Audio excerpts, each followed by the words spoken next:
कि अज डॉक्टरी सलाह दे विच हैं जी असीं और डॉक्टर तेजपाल सिंह जी साडे नाल प्रोग्राम दे विच शामिल हो चुके हैं। सो बहुत सारा स्वागत तुहाडा और वेलकम है जी सारे श्रोतियां और टीम वालों। सत श्री अकाल जी।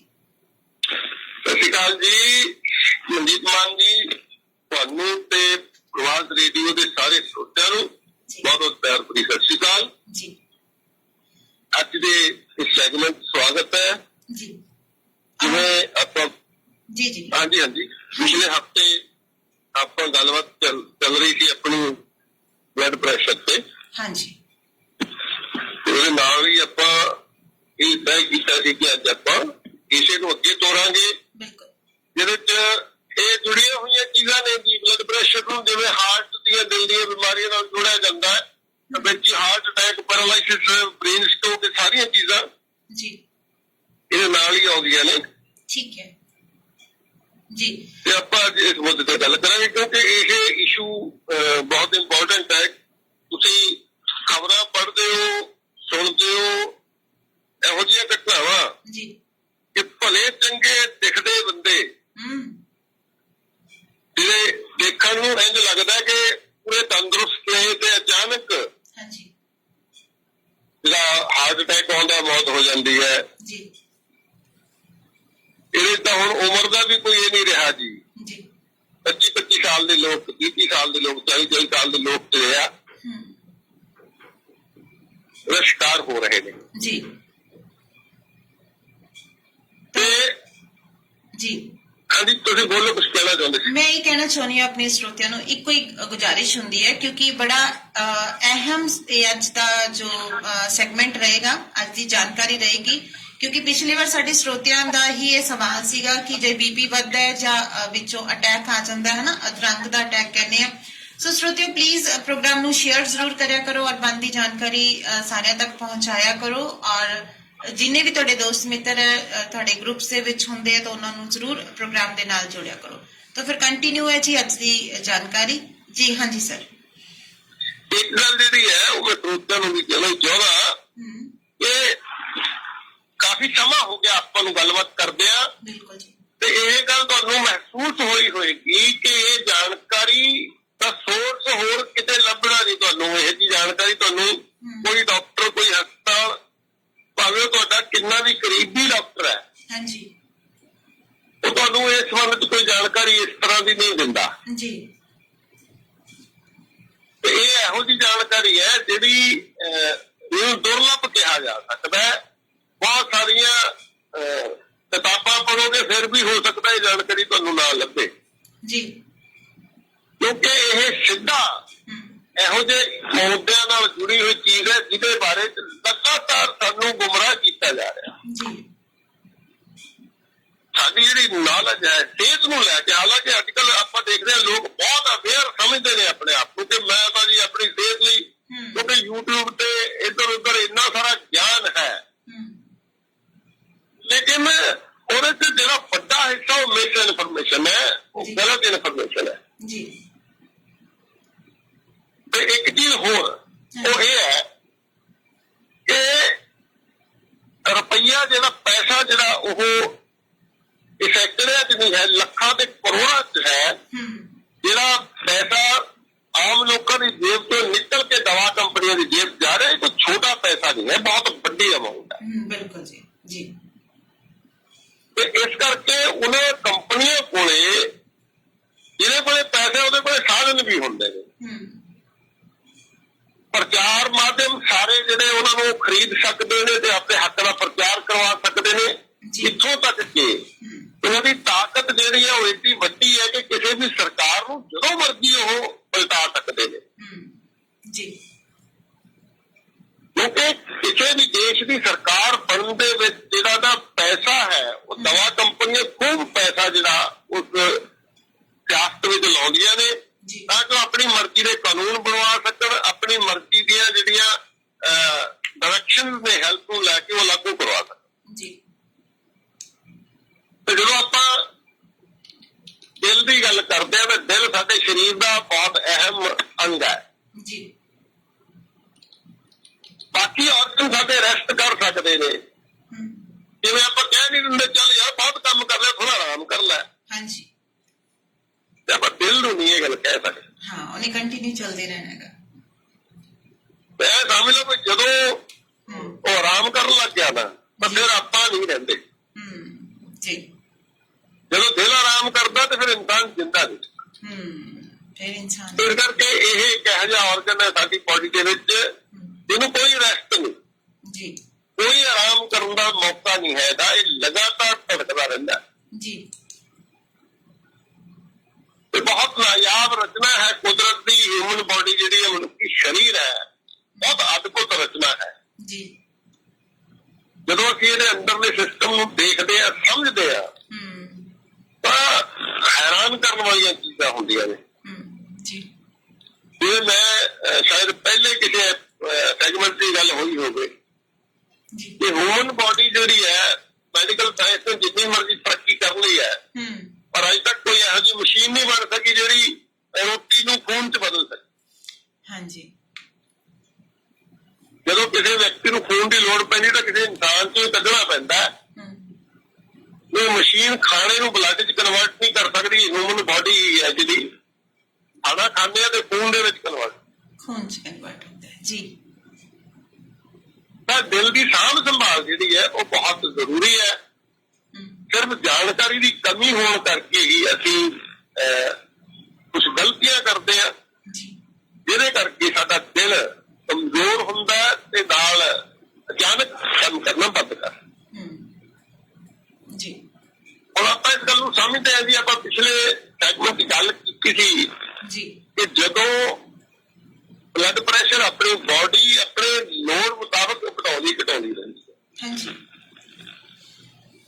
ਉਦੋਂ ਤੱਕ ਕੋਈ ਬਿਮਾਰੀ ਨਹੀਂ ਹੈ। ਜੀ।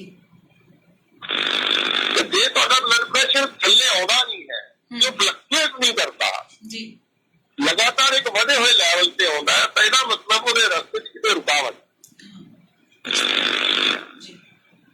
ਤਾਂ ਸਾਡੇ ਸਰੀਰ ਦੇ ਅੰਦਰ ਜਿਹੜੀਆਂ ਖੂਨ ਦੀਆਂ ਨਾੜੀਆਂ ਨੇ, ਇੱਕ ਬਹੁਤ ਵੱਡਾ ਮਤਲਬ ਜਾਲ ਵਿਛਿਆ ਹੋਇਆ ਖੂਨ ਦੀਆਂ ਨਾੜੀਆਂ ਦਾ, ਜਿਹਨੂੰ ਇਹ ਕਿਹਾ ਜਾਂਦਾ ਤੇ ਜੇ ਇੱਕ ਦੂਜੇ ਨਾਲ ਸਿੱਧੀਆਂ ਜੋੜਦੀਆਂ ਜਾਣ ਤਾਂ 1 ਲੱਖ ਕਿਲੋਮੀਟਰ ਲੰਬਾਈ ਬਣਦੀ ਹੈ। ਜੀ।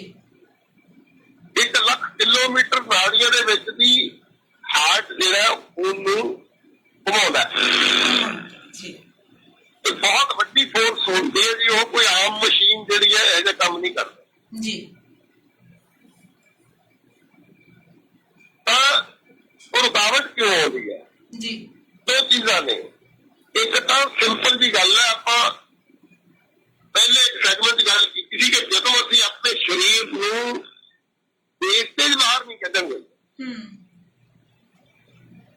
ਕਿਉਂਕਿ ਜੋ ਵੀ ਚੀਜ਼ ਹੈ, ਮਤਲਬ ਨੇਚਰ ਦਾ ਰੂਲ ਹੈ, ਜਿਹੜੀ ਵੀ ਚੀਜ਼ ਜ਼ਿੰਦਾ ਹੈ ਉਹ ਮਲਟਿਆਗ ਵੀ ਕਰਦੀ ਹੈ, ਉਹਦੀ ਵੇਸਟੇਜ ਵੀ, ਜੇ ਖਾਣਾ ਖਾਂਦੀ ਹੈ ਤਾਂ ਵੇਸਟੇਜ ਵੀ ਹੋਏਗੀ। ਠੀਕ ਹੈ।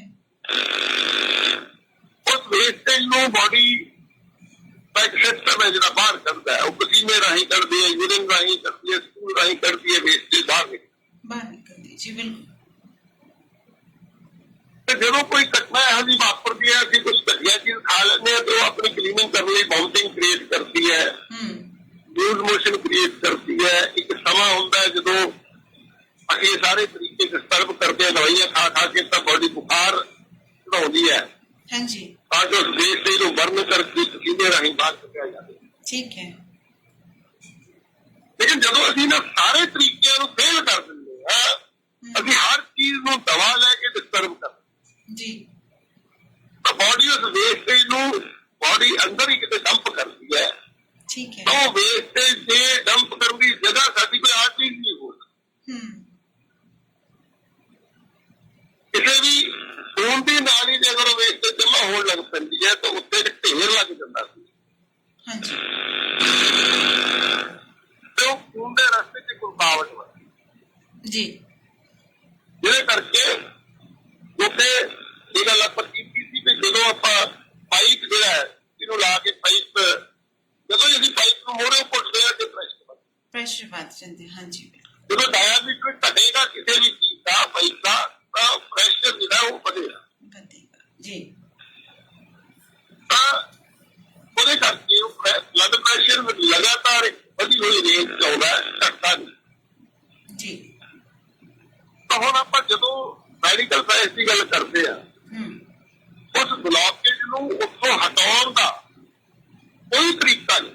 ਅੱਛਾ, ਠੀਕ ਹੈ। ਉਸ ਬਲੌਕੇਜ ਨੂੰ ਰਿਮੂਵ ਕਰਨ ਦਾ ਕੋਈ ਦਵਾਈ ਨਹੀਂ ਹੈ, ਕੋਈ ਅਗਰ ਬਲੌਕੇਜ ਨੂੰ ਹਟਾਉਣ ਦੀ ਕੋਈ ਦਵਾਈ ਕੁਝ ਪ੍ਰੋਬਲਮ ਆ ਰਹੀ ਹੈ ਨਾ ਤੁਹਾਡੇ ਵੱਲੋਂ?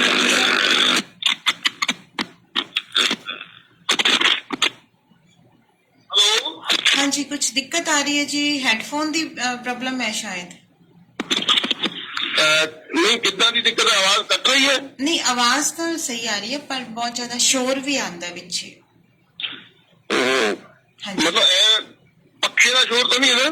ਨਹੀਂ, ਏਦਾਂ ਦਾ ਕੋਈ ਸ਼ੋਰ ਨਹੀਂ ਹੈ, ਮਤਲਬ ਕੋਈ ਜਿੱਦਾਂ ਸਪੀਕਰ ਟਾਈਪ ਨਾ ਕੁਝ ਏਦਾਂ ਦੀ ਖੜਖੜਾਹਟ ਜੀ ਆਉਂਦੀ ਹੈ ਪਿੱਛੋਂ ਲਾਸਟ। ਚਲੋ ਕੋਈ ਨਹੀਂ, ਮੈਂ ਕੋਸ਼ਿਸ਼ ਕਰਦਾ ਹਾਂ ਮੂਵ ਨਾ ਕਰੇ, ਕਈ ਵਾਰ ਘਿਸਰਦਾ ਰਹਿੰਦਾ ਆਲੇ ਦੁਆਲੇ। ਹਾਂਜੀ ਹਾਂਜੀ ਜੀ ਜੀ, ਹੁਣ ਠੀਕ ਹੈ ਨਾ? ਹਾਂਜੀ, ਹੁਣ ਠੀਕ ਹੈ ਜੀ।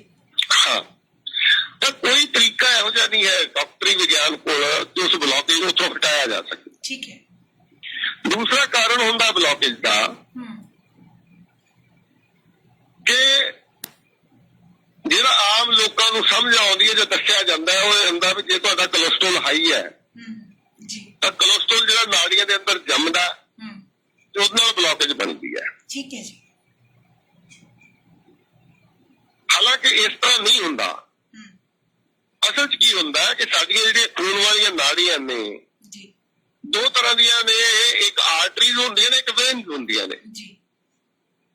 ਜਦੋਂ ਹਾਰਟ ਪੰਪ ਕਰਦਾ ਹੈ, ਜਿਹਨਾਂ ਨਾੜੀਆਂ ਰਾਹੀਂ ਖੂਨ ਜਾਂਦਾ ਹੈ, ਖੁਰਾਕ ਜਾਂਦੀ ਹੈ, ਉਹਨਾਂ ਨੂੰ ਆਪਾਂ ਆਰਟਰੀਜ਼ ਕਹਿੰਦੇ ਆ।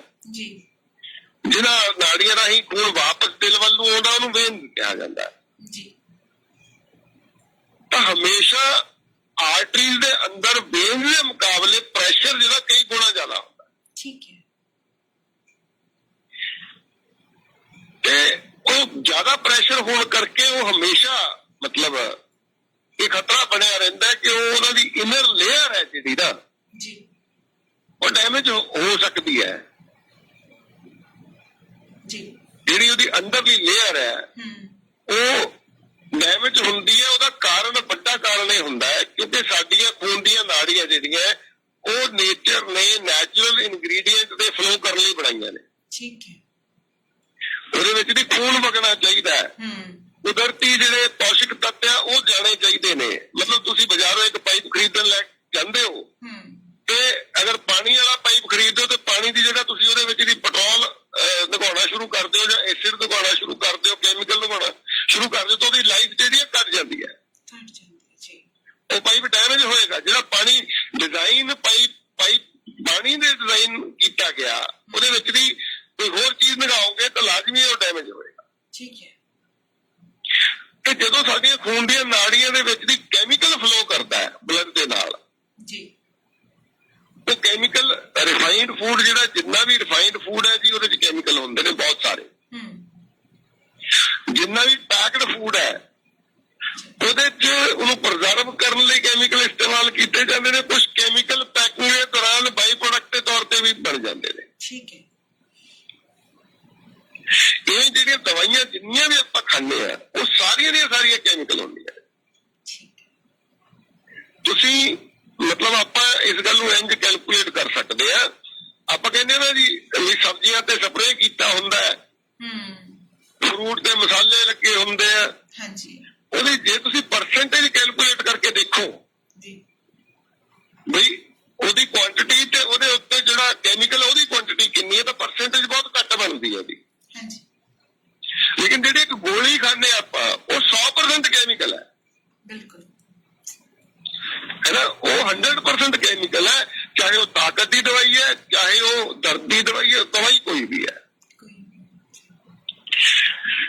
ਤੇ ਜਦੋਂ ਸਾਡੀਆਂ ਉਹਨਾਂ ਖੂਨ ਦੀਆਂ ਨਾੜੀਆਂ 'ਚ ਕੈਮੀਕਲ ਫਲੋ ਕਰਦੇ ਨੇ ਤਾਂ ਸਾਡੀਆਂ ਆਰਟਰੀਜ਼ ਜਿਹੜੀਆਂ ਨੇ ਉਹਨਾਂ ਦੇ ਅੰਦਰ ਛੋਟੇ ਛੋਟੇ ਜ਼ਖਮ ਹੋਣੇ ਸ਼ੁਰੂ ਹੋ ਜਾਂਦੇ ਨੇ ਜਾਂ ਉੱਥੇ ਇਨਫਲੇਮੇਸ਼ਨ ਹੋ ਜਾਂਦੀ ਹੈ। ਤੇ ਜਦੋਂ ਹੀ ਇਹ ਹੁੰਦਾ, ਜਦੋਂ ਆਰਟਰੀ ਅੰਦਰੋਂ ਕਿਤੇ ਡੈਮੇਜ ਹੁੰਦੀ ਹੈ ਤਾਂ ਸਾਡੀ ਇਮਿਊਨਿਟੀ ਜਿਹੜੀ ਹੈ, ਸਾਡੇ ਵਾਈਟ ਬਲੱਡ ਸੈੱਲ ਤੇ ਕੋਲੇਸਟ੍ਰੋਲ ਜਿਹੜੇ ਆ ਉੱਥੇ ਜਾ ਕੇ ਉਸ ਜਗ੍ਹਾ ਨੂੰ ਢੱਕ ਲੈਂਦਾ। ਇਹ ਡੈਮੇਜ ਹੋਰ ਨਾ ਹੋਵੇ, ਤਾਂ ਕਿ ਉਹ ਡੈਮੇਜ ਕਿਉਰ ਹੋ ਸਕੇ। ਜਦੋਂ ਹੀ ਉਹ ਡੈਮੇਜ ਕਿਉਰ ਹੋ ਜਾਂਦਾ, ਠੀਕ ਹੋ ਜਾਂਦੀ ਹੈ, ਤਾਂ ਉਹ ਕੋਲੇਸਟ੍ਰੋਲ ਉੱਥੋਂ ਵਾਪਸ ਹਟ ਜਾਂਦਾ, ਪਿੱਛੇ ਹਟ ਜਾਂਦਾ। ਲੇਕਿਨ ਹੁਣ ਅਗਰ ਲਗਾਤਾਰ ਸਾਡੀਆਂ ਆਰਟਰੀਜ਼ ਦੇ ਵਿੱਚ ਕੈਮੀਕਲ ਫਲੋ ਕਰ ਰਿਹਾ, ਲਗਾਤਾਰ ਅਸੀਂ ਉਹ ਜਿਹੇ ਪ੍ਰੋਡਕਟ ਖਾ ਰਹੇ ਹਾਂ, ਉਹ ਜਿਹੀਆਂ ਦਵਾਈਆਂ ਖਾ ਰਹੇ ਹਾਂ, ਤਾਂ ਉਹ ਡੈਮੇਜ ਲਗਾਤਾਰ ਹੋਈ ਜਾ ਰਿਹਾ। ਤੇ ਡੈਮੇਜ ਲਗਾਤਾਰ ਹੋ ਰਿਹਾ ਤੇ ਕੋਲੇਸਟ੍ਰੋਲ ਲਗਾਤਾਰ ਉੱਥੇ ਜਾ ਕੇ ਉਹਨੂੰ ਪ੍ਰੋਟੈਕਟ ਕਰਨ ਦੀ ਕੋਸ਼ਿਸ਼ ਕਰ ਰਿਹਾ, ਤੇ ਉਹ ਇੱਕ ਬਲੌਕੇਜ ਦਾ ਰੂਪ ਲੈ ਲੈਂਦਾ। ਤਾਂ ਉਸ ਬਲੌਕੇਜ ਨੂੰ ਹਟਾਉਣ ਦਾ ਇੱਕੋ ਹੀ ਤਰੀਕਾ ਹੈ ਕਿ ਕੈਮੀਕਲ ਦੀ ਸਪਲਾਈ ਜਿਹੜੀ ਹੈ ਉਹ ਬੰਦ ਕੀਤੀ ਜਾਵੇ। ਅਗਰ ਤੁਸੀਂ ਉਹਨੂੰ ਬੰਦ ਨਹੀਂ ਕਰਦੇ, ਜੋ ਅਸੀਂ ਖਾ ਰਹੇ ਹਾਂ, ਅਗਰ ਉਹਨੂੰ ਬੰਦ ਨਹੀਂ ਕਰਦੇ, ਤਾਂ ਜਿੰਨੇ ਮਰਜ਼ੀ ਸਟੰਟ ਪਾ ਲਓ, ਜਿੰਨੀਆਂ ਮਰਜ਼ੀ ਸਰਜਰੀਆਂ ਕਰਵਾ ਲਓ, ਮਸਲੇ ਦਾ ਹੱਲ ਨਹੀਂ ਹੋ ਸਕਦਾ। ਕਿਉਂਕਿ ਬਲੌਕੇਜ ਲਗਾਤਾਰ ਬਣ ਰਹੀ ਹੈ। ਉਹਦਾ ਕਾਰਨ ਉੱਥੇ ਪਿਆ, ਤੁਸੀਂ ਇੱਕ ਬਲੌਕੇਜ ਉੱਥੇ ਸਟੰਟ ਪਾਤਾ, ਲੇਕਿਨ ਉਹ ਬਲੌਕੇਜ ਹੋਰ ਜਗ੍ਹਾ ਹੋਣੀ ਸ਼ੁਰੂ ਹੋ ਜਾਏਗੀ। ਜਾਂ ਸਟੰਟ ਦੇ ਅੰਦਰ ਵੀ ਬਲੌਕੇਜ ਹੋ ਸਕਦੀ ਹੈ। ਇਸੇ ਕਰਕੇ ਤੁਸੀਂ ਇਹ ਦੇਖਦੇ ਹੋ, ਆਮ ਤੌਰ ਤੇ ਇੱਕ ਸਟੰਟ ਪਾਉਣ ਤੋਂ ਬਾਅਦ ਬਸ ਨਹੀਂ ਹੋ ਜਾਂਦੀ, ਕੁਝ ਸਾਲਾਂ ਬਾਅਦ ਦੂਜਾ ਸਟੰਟ ਪੈ ਜਾਂਦਾ। ਹੁਣ ਸਵਾਲ, ਬਹੁਤ ਵੱਡਾ ਸਵਾਲ ਜਿਹੜਾ ਹੈ ਮੈਡੀਕਲ ਸਾਇੰਸ ਦੇ ਉੱਤੇ, ਜਿਹੜਾ ਵੱਡਾ ਸਵਾਲ ਬਣਦਾ ਉਹ ਇਹ ਆ ਕਿ ਜਦੋਂ ਤੱਕ ਅਸੀਂ ਜੜ ਨੂੰ ਖਤਮ ਨਹੀਂ ਕਰਦੇ, ਜਦੋਂ ਤੱਕ ਅਸੀਂ ਰੂਟ ਕਾਜ਼ ਹੈ ਜਿਹੜਾ ਉਹਦਾ ਅਸਲ ਕਾਰਨ ਹੈ ਬਲੌਕੇਜ ਨੂੰ ਬਣਨ ਦਾ, ਉਹਨੂੰ ਠੀਕ ਨਹੀਂ ਕਰਦੇ, ਉਦੋਂ ਤੱਕ ਜਿੰਨੇ ਮਰਜ਼ੀ ਸਟੈਂਟ ਪਾਈ ਜਾਓ, ਮਸਲੇ ਦਾ ਹੱਲ ਨਹੀਂ ਹੁੰਦਾ। ਨਹੀਂ, ਉਹ ਸਟੈਂਟ ਕੀ ਹੈ ਜੀ? ਇੱਕ ਸਪਰਿੰਗ ਪਾਤਾ ਜਾਂਦਾ, ਉਹਦੇ ਨਾਲ ਬਲੌਕੇਜ ਜਾਂਦੀ ਨਹੀਂ ਕਿਤੇ ਵੀ, ਸਿਰਫ ਉਹ ਸਾਈਡਾਂ ਤੇ ਦਬਾ ਦਿੱਤੀ ਜਾਂਦੀ ਹੈ, ਇੱਕ ਰਸਤਾ ਬਣਾ ਦਿੱਤਾ ਜਾਂਦਾ। ਮਤਲਬ ਉਹਨੂੰ ਹਟਾਇਆ ਨਹੀਂ ਜਾਂਦਾ, ਉਹ ਉੱਥੇ ਹੀ ਰਹਿੰਦੀ ਹੈ, ਬਸ ਇੱਕ ਸਾਈਡ ਹੋ ਜਾਂਦੀ ਹੈ। ਬਲੌਕੇਜ ਕਿਤੇ ਨਹੀਂ ਜਾਂਦੀ, ਉਸ ਨਾੜੀ ਨੂੰ, ਉਹ ਨਾੜੀ ਉੱਥੋਂ ਫੁੱਲ ਕੇ ਸਾਈਡਾਂ ਤੇ ਮਤਲਬ ਬਲੌਕੇਜ ਜਿਹੜੀ ਹੈ ਉਹ ਹੋ ਜਾਂਦੀ ਹੈ, ਤੇ ਉਹਦੇ ਵਿੱਚ ਦੀ ਇੱਕ ਸਪਰਿੰਗ ਪਾਤਾ ਜਾਂਦਾ ਤਾਂ ਕਿ ਖੂਨ ਨੂੰ ਰਸਤਾ ਮਿਲ ਜਾਏ। ਠੀਕ ਹੈ।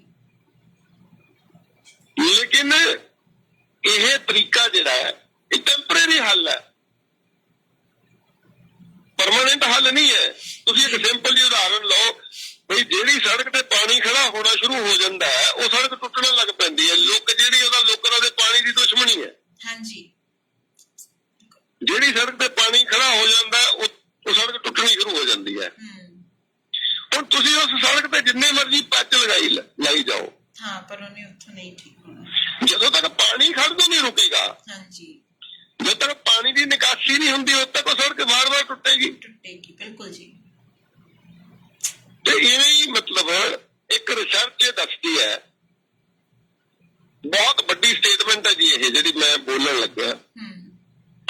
ਇੱਕ ਰਿਸਰਚ, ਮੈਡੀਕਲ ਰਿਸਰਚ ਦੱਸਦੀ ਹੈ ਕਿ ਸਟੈਂਟਿੰਗ ਜਾਂ ਬਾਈਪਾਸ ਸਰਜਰੀ ਤੋਂ ਬਾਅਦ ਹਾਰਟ ਅਟੈਕ ਦਾ ਖਤਰਾ ਓਨਾ ਹੀ ਬਣਿਆ ਰਹਿੰਦਾ ਜਿੰਨਾ ਪਹਿਲਾਂ ਸੀ।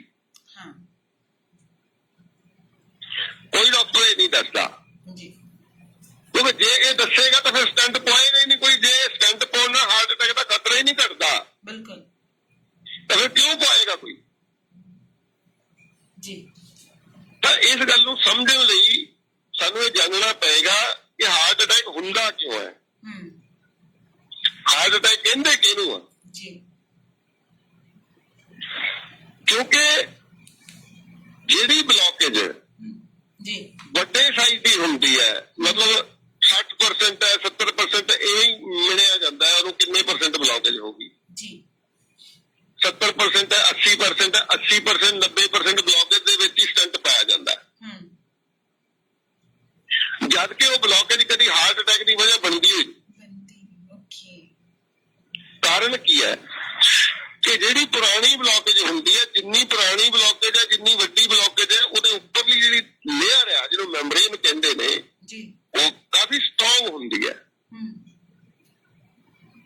ਉਹ ਕਾਫੀ ਮਜ਼ਬੂਤ ਹੁੰਦੀ ਹੈ। ਇਸ ਕਰਕੇ ਉਹ ਫਟਦੀ ਨਹੀਂ।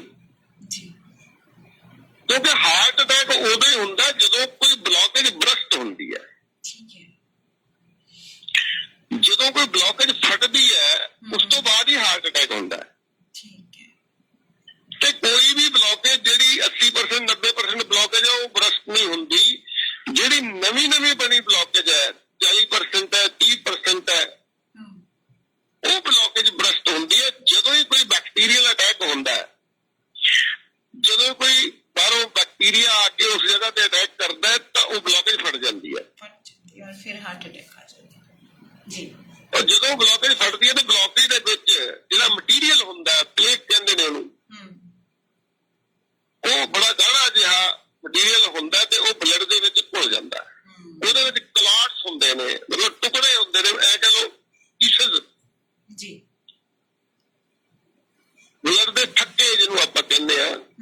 ਉਹ ਜੰਮਿਆ ਹੋਇਆ ਗਾੜਾ ਜਿਹਾ ਪਦਾਰਥ ਹੁੰਦਾ ਹੈ, ਜਦੋਂ ਉਹ ਬਲੱਡ 'ਚ ਘੁਲ ਜਾਂਦਾ ਹੈ, ਬਲੱਡ ਦੇ ਨਾਲ ਫਲੋ ਕਰਨਾ ਸ਼ੁਰੂ ਕਰ ਦਿੰਦਾ ਹੈ, ਤਾਂ ਜਿੱਥੇ ਤਾਂ ਨਾੜੀਆਂ ਵੱਡੀਆਂ ਨੇ ਉੱਥੋਂ ਤਾਂ ਉਹ ਲੰਘ ਜਾਂਦਾ ਹੈ। ਜਿੱਥੇ ਛੋਟੀ ਨਾੜੀ ਆ ਜਾਂਦੀ ਹੈ ਉਹਦੇ ਮੋਹਰੇ ਜਾ ਕੇ ਫਸ ਜਾਂਦਾ ਹੈ, ਤੇ ਜਿੱਥੇ ਉਹ ਫਸ ਗਿਆ ਉਸ ਤੋਂ ਅਗਲੇ ਹਿੱਸੇ ਨੂੰ ਬਲੱਡ ਦੀ ਸਪਲਾਈ ਬੰਦ ਹੋ ਜਾਂਦੀ ਹੈ ਜੀ। ਬਿਲਕੁਲ। ਤੇ ਉਸ ਤੋਂ ਅਗਲੇ ਸੈੱਲ ਜਿਹੜੇ ਉਹ ਡੈਡ ਹੋ ਜਾਂਦੇ ਨੇ, ਮਰ ਜਾਂਦੇ। ਹੁਣ ਇਹ ਘਟਨਾ ਤੁਹਾਡੇ ਸਰੀਰ 'ਚ ਕਿਤੇ ਵੀ ਵਾਪਰ ਸਕਦੀ ਹੈ ਜੀ। ਇਹ ਕਿਸੇ ਲੱਤ 'ਚ ਵੀ ਹੋ ਸਕਦਾ, ਕਿਸੇ ਬਾਂਹ 'ਚ ਵੀ ਹੋ ਸਕਦਾ। ਉਹ ਕਲੌਟ ਕਿੱਥੇ ਜਾ ਕੇ ਫਸਿਆ, ਹੁਣ ਮੰਨ ਲਓ ਤੁਹਾਡੇ ਮਤਲਬ ਬਾਡੀ ਦੇ ਕਿਸੇ ਇਹੋ ਜਿਹੇ ਹਿੱਸੇ, ਮੰਨ ਲਓ ਲੱਤ ਦੇ ਕਿਸੇ ਹਿੱਸੇ 'ਚ ਜਾ ਕੇ ਇਹਦੀ ਘਟਨਾ ਵਾਪਰੀ ਹੈ, ਕਿਸੇ ਨਾੜੀ 'ਚ ਕਲੌਟ ਫਸਿਆ ਤੇ ਉਸ ਤੋਂ ਅਗਲੇ ਸੈੱਲ ਮਰ ਗਏ ਨੇ, ਤਾਂ ਤੁਹਾਨੂੰ ਬਹੁਤ ਜ਼ਿਆਦਾ ਪਤਾ ਨਹੀਂ ਲੱਗੇਗਾ ਉਹਦਾ ਜੀ, ਕੋਈ ਫਰਕ ਨਹੀਂ ਆਏਗਾ। ਇਹ ਹੋ ਸਕਦਾ ਕਿ ਕੋਈ ਇਹੋ ਜਿਹੀ ਜਗ੍ਹਾ ਤੁਹਾਡੇ ਇਹੋ ਜਿਹੀ ਹੋਵੇ ਜਿੱਥੇ ਨੀਲਾ ਜਿਹਾ ਦਾਗ ਪੈ ਗਿਆ, ਜਾਂ ਉਹ ਜਗ੍ਹਾ ਸੁੰਨ ਹੋ ਗਈ ਹੈ ਜੀ, ਉੱਥੇ ਤੁਹਾਨੂੰ ਚੂੰਡੀ ਵੱਢੋ ਤਾਂ ਮਹਿਸੂਸ ਨਹੀਂ ਹੋਏਗਾ। ਤੇ ਇਹਦਾ ਮਤਲਬ ਹੈ ਕਿ ਉਸ ਜਗ੍ਹਾ ਤੇ ਕੁਛ ਇਹੋ ਜਿਹਾ ਹੋਇਆ ਕਿ ਉੱਥੋਂ ਦੇ ਸੈੱਲ ਜਿਹੜੇ ਉਹ ਡੈਡ ਹੋ ਚੁੱਕੇ ਆ।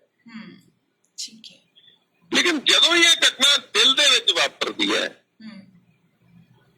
ਕਿਉਂਕਿ ਇਹ ਗੱਲ ਸਾਨੂੰ ਸਮਝਣੀ ਹੋਏਗੀ ਕਿ ਹਾਰਟ ਸਾਰੇ ਆਰਗਨ ਨੂੰ ਬਲੱਡ ਸਪਲਾਈ ਕਰਦਾ ਹੈ, ਠੀਕ ਹੈ, ਲੇਕਿਨ ਹਾਰਟ ਨੂੰ ਖੁਦ ਨੂੰ ਵੀ ਉਹੀ ਸਪਲਾਈ ਚਾਹੀਦੀ ਹੈ। Same process. ਹਾਂਜੀ, ਕਿਉਂਕਿ ਹਾਰਟ ਵੀ ਸੈੱਲਾਂ ਦਾ ਬਣਿਆ ਹੋਇਆ ਹੈ, ਹਾਰਟ ਦੇ ਸੈੱਲਾਂ ਨੂੰ ਵੀ ਖੁਰਾਕ ਚਾਹੀਦੀ ਹੈ, ਤੇ ਜਦੋਂ ਹੀ ਦਿਲ ਪੰਪ ਕਰਦਾ ਹੈ ਤਾਂ ਬਲੱਡ ਜਿਹੜਾ ਦਿਲ ਦੇ ਅੰਦਰ ਵੀ ਜਾਂਦਾ। ਤੇ ਜਦੋਂ ਇਹ ਘਟਨਾ ਹਾਰਟ ਦੇ ਅੰਦਰ ਵਾਪਰਦੀ ਹੈ, ਕਿਸੇ ਛੋਟੀ ਨਾੜੀ ਦੇ ਮੂਹਰੇ ਕਲੌਟ ਫਸ ਜਾਂਦਾ ਹੈ, ਤਾਂ ਹਾਰਟ ਦੇ ਕੁਝ ਸੈੱਲ ਜਿਹੜੇ ਆ ਉਹ ਡੈਡ ਹੋ ਜਾਂਦੇ ਜੀ। ਇਸੇ ਨੂੰ ਹਾਰਟ ਅਟੈਕ ਕਿਹਾ ਜਾਂਦਾ। ਇਹ ਹੁੰਦਾ heart attack. Okay. Heart attack ਦਾ ਮਤਲਬ ਹੈ ਦਿਲ ਦੇ ਕੁਝ ਸੈੱਲਾਂ ਦਾ ਮਰ ਜਾਣਾ। ਮਤਲਬ ਕੋਈ ਬਲੌਕੇਜ ਫਟੀ, ਉਹ ਮਟੀਰੀਅਲ ਜਿਹੜਾ ਹੈ ਉਹ ਚ ਘੁਲਿਆ ਬਲੱਡ 'ਚ, ਉਹ ਜਾ ਕੇ ਬਾਕੀ ਥਾਵਾਂ ਤੋਂ ਨਿਕਲ ਗਿਆ, ਹਾਰਟ ਦੇ ਅੰਦਰ ਜਾ ਕੇ ਕਿਸੇ ਬਰੀਕ ਨਾੜੀ ਦੇ ਮੂਹਰੇ ਕਲੌਟ ਫਸ ਗਿਆ। ਠੀਕ ਹੈ। ਤੇ ਉਸ ਤੋਂ ਅੱਗੇ ਜਿਹੜਾ ਸਪਲਾਈ ਹੈ, ਕਿਉਂਕਿ ਮੈਂ ਤੁਹਾਨੂੰ ਪਹਿਲਾਂ ਵੀ ਇਹ ਸਰੋਤਿਆਂ ਨੂੰ ਆਪਾਂ ਗੱਲ ਕੀਤੀ ਵੀ ਇੱਕ ਪੇੜ ਦੀ ਆਪਾਂ ਟਾਹਣੀ ਲੈ ਕੇ ਉਹਨੂੰ ਸਮਝ ਸਕਦੇ ਹਾਂ। ਹਾਂਜੀ ਜੀ, ਵੀ ਕਿੱਦਾਂ ਦਾ ਸਿਸਟਮ ਹੁੰਦਾ ਹੈ। ਇੱਕ ਮੋਟੀ ਟਾਹਣੀ ਹੁੰਦੀ, ਉਸ ਤੋਂ ਅੱਗੇ ਬਰੀਕ ਹੁੰਦੀ, ਉਸ ਤੋਂ ਅੱਗੇ ਹੋਰ ਬਰੀਕ ਟਾਹਣੀ ਹੁੰਦੀ ਹੈ, ਫਿਰ ਹੋਰ ਬਰੀਕ ਟਾਹਣੀ ਹੁੰਦੀ, ਫਿਰ ਜਾ ਕੇ ਪੱਤਾ ਲੱਗਿਆ। ਬਿਲਕੁਲ ਜੀ। ਹਾਂਜੀ, ਕਿਵੇਂ? ਹੁਣ ਜੇ ਤਾਂ ਉਹ ਕਿਸੇ ਮੇਨ ਆਰਟਰੀ ਜਿਹੜੀ ਹਾਰਟ ਨੂੰ ਸਪਲਾਈ ਜਾ ਰਹੀ ਹੈ, ਕਿਸੇ ਮੇਨ ਆਰਟਰੀ ਦੇ ਵਿੱਚ ਜਾ ਕੇ ਫਸ ਗਿਆ ਜੀ, ਫਿਰ ਤਾਂ ਹਾਰਟ ਕੋਲੈਪਸ ਹੋ ਜਾਏਗਾ ਜੀ, ਪੂਰਾ ਦਾ ਪੂਰਾ ਖਤਮ ਹੋ ਜਾਏਗਾ। ਮਤਲਬ ਦਿਲ ਬੰਦ ਕਰ ਦੇਗਾ ਕੰਮ ਕਰਨਾ, ਕਿਉਂਕਿ ਖੁਰਾਕ ਨਹੀਂ ਮਿਲੀ ਉਹਨੂੰ ਸੈੱਲਾਂ ਨੂੰ। ਹਾਂਜੀ। ਲੇਕਿਨ ਆਮ ਤੌਰ ਤੇ ਕੀ ਹੈ, ਅਗਰ ਉਹ ਛੋਟੀ ਨਾੜੀ 'ਚ ਫਸਦਾ ਤਾਂ ਦਿਲ ਦੇ ਕੁਝ ਸੈੱਲ ਜਿਹੜੇ ਆ ਉਹ ਮਰ ਜਾਂਦੇ ਨੇ। ਇਹਦੇ ਨਾਲ ਮਤਲਬ ਹਾਰਟ ਨੂੰ ਡੈਮੇਜ ਹੁੰਦਾ ਹੈ। ਜਿਵੇਂ ਤੁਸੀਂ ਸੁਣਿਆ ਹੋਣਾ ਵੀ ਬੰਦੇ ਨੂੰ ਜੇ ਪਹਿਲਾ ਹਾਰਟ ਅਟੈਕ ਆਇਆ ਬਚ ਗਿਆ, ਦੂਜਾ ਅਟੈਕ ਆਇਆ ਬਚ ਗਿਆ, ਤੀਜਾ ਅਟੈਕ ਆਇਆ ਮਰ ਗਿਆ ਜੀ। ਆਵਾਜ਼ ਆ ਰਹੀ ਹੈ ਨਾ? ਬਿਲਕੁਲ ਜੀ, ਬਿਲਕੁਲ ਆ ਰਹੀ ਹੈ ਜੀ। ਹਾਂ, ਤਾਂ ਕੀ ਹੋਇਆ ਜੀ, ਜਦੋਂ ਪਹਿਲਾ ਅਟੈਕ ਆਇਆ ਤਾਂ ਹਾਰਟ ਦੇ ਕੁਝ ਸੈੱਲ ਮਰ ਗਏ, ਹਾਰਟ ਕਮਜ਼ੋਰ ਹੋ ਗਿਆ। ਦੂਜਾ ਅਟੈਕ ਆਇਆ, ਕੁਝ ਹੋਰ ਸੈੱਲ ਮਰ ਗਏ।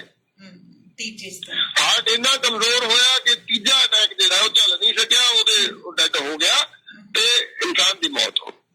ਤਾਂ ਤਾਈਓ ਜਦੋਂ ਕਿਸੇ ਨੂੰ ਇਦਾਂ ਦੀ ਪ੍ਰੋਬਲਮ ਆ ਜਾਂਦੀ ਹੈ, ਫਰਸਟ ਜਾਂ ਸੈਕੰਡ ਅਟੈਕ ਦੇ ਵਿੱਚ ਹੁੰਦੇ ਆ, ਤਾਂ ਡਾਕਟਰ ਵੱਲੋਂ ਸਖਤ ਹਦਾਇਤ ਵੀ ਕੀਤੀ ਜਾਂਦੀ ਹੈ ਕਿ ਬਹੁਤੀ ਦੁੱਖ ਦੀ ਜਾਂ ਸੁੱਖ ਦੀ ਗੱਲਬਾਤ ਇਹਨਾਂ ਨੂੰ ਇੱਕਦਮ ਨਹੀਂ ਦੱਸਣੀ। ਸੋ ਲੈਵਲ ਜਿਹੜਾ ਇਕੁਅਲ ਜਿਹਾ ਰੱਖਣਾ ਪਏਗਾ, ਨਾਰਮਲ ਰਹੋ ਇਸ ਇਨਸਾਨ ਦੇ ਨਾਲ, ਕਿਉਂਕਿ ਤੁਹਾਨੂੰ ਇਹ ਪ੍ਰੋਬਲਮ ਹੈ ਕਿ ਹਾਂਜੀ ਤਾਂ ਕਿ ਅਚਾਨਕ ਉਹਦਾ ਬਲੱਡ ਪ੍ਰੈਸ਼ਰ ਨਾ ਵਧੇ, ਅਚਾਨਕ ਹਾਰਟ ਦੇ ਉੱਤੇ ਕੋਈ ਲੋਡ ਨਾ ਪਵੇ ਜੀ।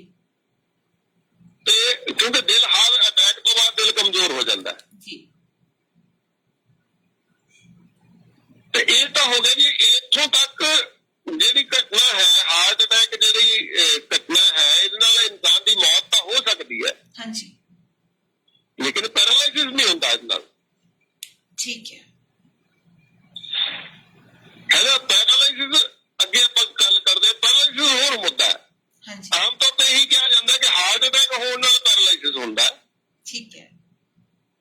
ਕਿਉਂਕਿ ਹਾਰਟ ਅਟੈਕ ਦਾ ਮਤਲਬ ਹੈ ਜਦੋਂ ਹਾਰਟ ਦੇ ਵਿੱਚ ਜਾ ਕੇ ਕਲੌਟ ਫਸਿਆ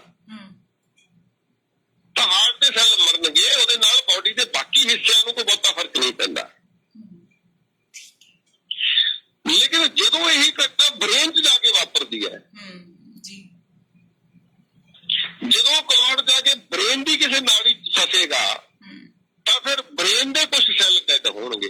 ਠੀਕ ਹੈ। ਤਾਂ ਫਿਰ ਬ੍ਰੇਨ ਦਾ ਜਿਹੜਾ ਹਿੱਸਾ, ਜਿਹੜੇ ਸੈੱਲ ਡੈਡ ਹੋਏ ਨੇ, ਬਾਡੀ ਦੇ ਜਿਹੜੇ ਪਾਰਟ ਨੂੰ ਕੰਟਰੋਲ ਕਰ ਰਿਹਾ, ਉਹ ਪਾਰਟ ਡੈਡ ਹੋ ਗਿਆ, ਜਿਹਨੂੰ ਆਪਾਂ ਬ੍ਰੇਨ ਸਟ੍ਰੋਕ ਕਹਿੰਦੇ ਆ ਜੀ। ਮਤਲਬ ਜਦੋਂ ਹਾਰਟ ਦੇ ਅੰਦਰ ਜਾ ਕੇ ਕਲੌਟ ਫਸਦਾ ਹੈ ਜਾਂ ਹਾਰਟ ਅਟੈਕ ਹੁੰਦਾ ਹੈ, ਉਦੋਂ ਹਾਰਟ ਨੂੰ ਨੁਕਸਾਨ ਹੁੰਦਾ ਹੈ ਜੀ।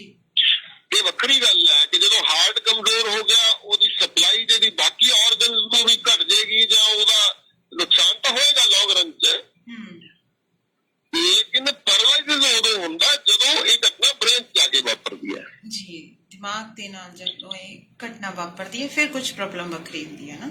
ਹਾਂ, ਜਦੋਂ ਇਹ ਦਿਮਾਗ 'ਚ ਜਾ ਕੇ ਇਹ ਘਟਨਾ ਵਾਪਰਦੀ ਹੈ, ਇਹ ਕਲੌਟ ਫਸ ਗਿਆ, ਉਸ ਤੋਂ ਸਪਲਾਈ ਬੰਦ ਹੋ ਗਈ ਬਲੱਡ ਦੀ, ਬ੍ਰੇਨ ਦੇ ਕੁਝ ਸੈੱਲ ਮਰ ਗਏ। ਜੀ। ਹੁਣ ਜਦੋਂ ਬ੍ਰੇਨ ਦੇ ਸੈੱਲ ਮਰ ਗਏ ਤਾਂ ਬ੍ਰੇਨ ਦਾ ਉਹ ਹਿੱਸਾ, ਕਿਉਂਕਿ ਬ੍ਰੇਨ ਪੂਰੀ ਬਾਡੀ ਨੂੰ ਕੰਟਰੋਲ ਕਰਦਾ ਹੈ, ਬ੍ਰੇਨ ਦਾ ਉਹ ਹਿੱਸਾ ਅਗਰ ਉਹ ਅੱਖਾਂ ਨੂੰ ਕੰਟਰੋਲ ਕਰ ਰਿਹਾ ਤੇ ਬੰਦੇ ਦੀਆਂ ਅੱਖਾਂ ਜਾ ਸਕਦੀਆਂ ਨੇ। ਠੀਕ ਹੈ। ਤੇ ਦੇਖਿਆ ਹੋਵੇਗਾ ਕਈ ਵਾਰ ਅਟੈਕ ਤੋਂ ਬਾਅਦ ਸਿਰਫ ਬੰਦੇ ਦਾ ਮੂੰਹ ਵਿੰਗਾ ਹੁੰਦਾ, ਬਾਕੀ ਕੁਝ ਨਹੀਂ ਹੁੰਦਾ। ਜੀ, ਹੈਨਾ, ਕਈਆਂ ਦਾ ਇੱਕ ਸਾਈਡ ਜਾਂਦੀ ਲੱਗਦੀ ਹੈ, ਮਤਲਬ ਖੱਬਾ ਪਾਸਾ ਕੰਮ ਕਰਨਾ ਬੰਦ ਕਰਤਾ, ਸੱਜਾ ਪਾਸਾ ਕੰਮ ਕਰਨਾ ਬੰਦ ਕਰਤਾ। ਇਹ ਗੱਲ ਇਸ ਗੱਲ ਤੇ ਨਿਰਭਰ ਕਰੇਗੀ ਕਿ ਬ੍ਰੇਨ ਦੇ ਕਿਸ ਹਿੱਸੇ ਦੇ ਸੈੱਲ ਡੈਡ ਹੋਏ। ਜੀ। ਤਾਂ ਇਸ ਗੱਲ ਨੂੰ ਹੋਰ ਆਪਾਂ ਅੱਗੇ ਸਮਝੀਏ ਜੀ ਕਿ ਹਾਰਟ ਅਟੈਕ ਤੇ ਕਾਰਡੀਅਕ ਅਰੈਸਟ ਇਹ ਵੀ ਦੋ ਅਲੱਗ-ਅਲੱਗ ਚੀਜ਼ਾਂ ਨੇ। ਜੀ। ਤੁਸੀਂ ਇਹ ਦੇਖਿਆ ਹੋਏਗਾ ਕਿ ਆਮ ਤੌਰ ਤੇ ਫਿਲਮਾਂ 'ਚ ਦੇਖਿਆ ਹੋਏਗਾ ਜਾਂ ਘਟਨਾਵਾਂ ਏਦਾਂ ਦੀਆਂ ਵਾਪਰਦੀਆਂ ਨੇ ਕਿ ਬੰਦਾ ਖੜਾ ਅਚਾਨਕ ਡਿੱਗ ਪਿਆ। ਹਾਂਜੀ, ਬਿਲਕੁਲ ਆਮ ਅਸੀਂ ਦੇਖਦੇ ਹਾਂ ਇਹਨਾਂ ਚੀਜ਼ਾਂ ਨੂੰ। ਅਚਾਨਕ ਡਿੱਗ ਪਿਆ ਤੇ ਮਰ ਗਿਆ। ਬਿਲਕੁਲ। ਉਹ ਜਿਹੜਾ ਘਟਨਾ ਹੈ ਉਹਨੂੰ ਆਪਾਂ ਹਾਰਟ ਅਟੈਕ ਨਹੀਂ ਕਹਿ ਸਕਦੇ, ਉਹਨੂੰ ਕਾਰਡੀਅਕ ਅਰੈਸਟ ਕਿਹਾ ਜਾਂਦਾ ਹੈ। ਕਾਰਡੀਅਕ ਅਰੈਸਟ, ਓਕੇ ਜੀ।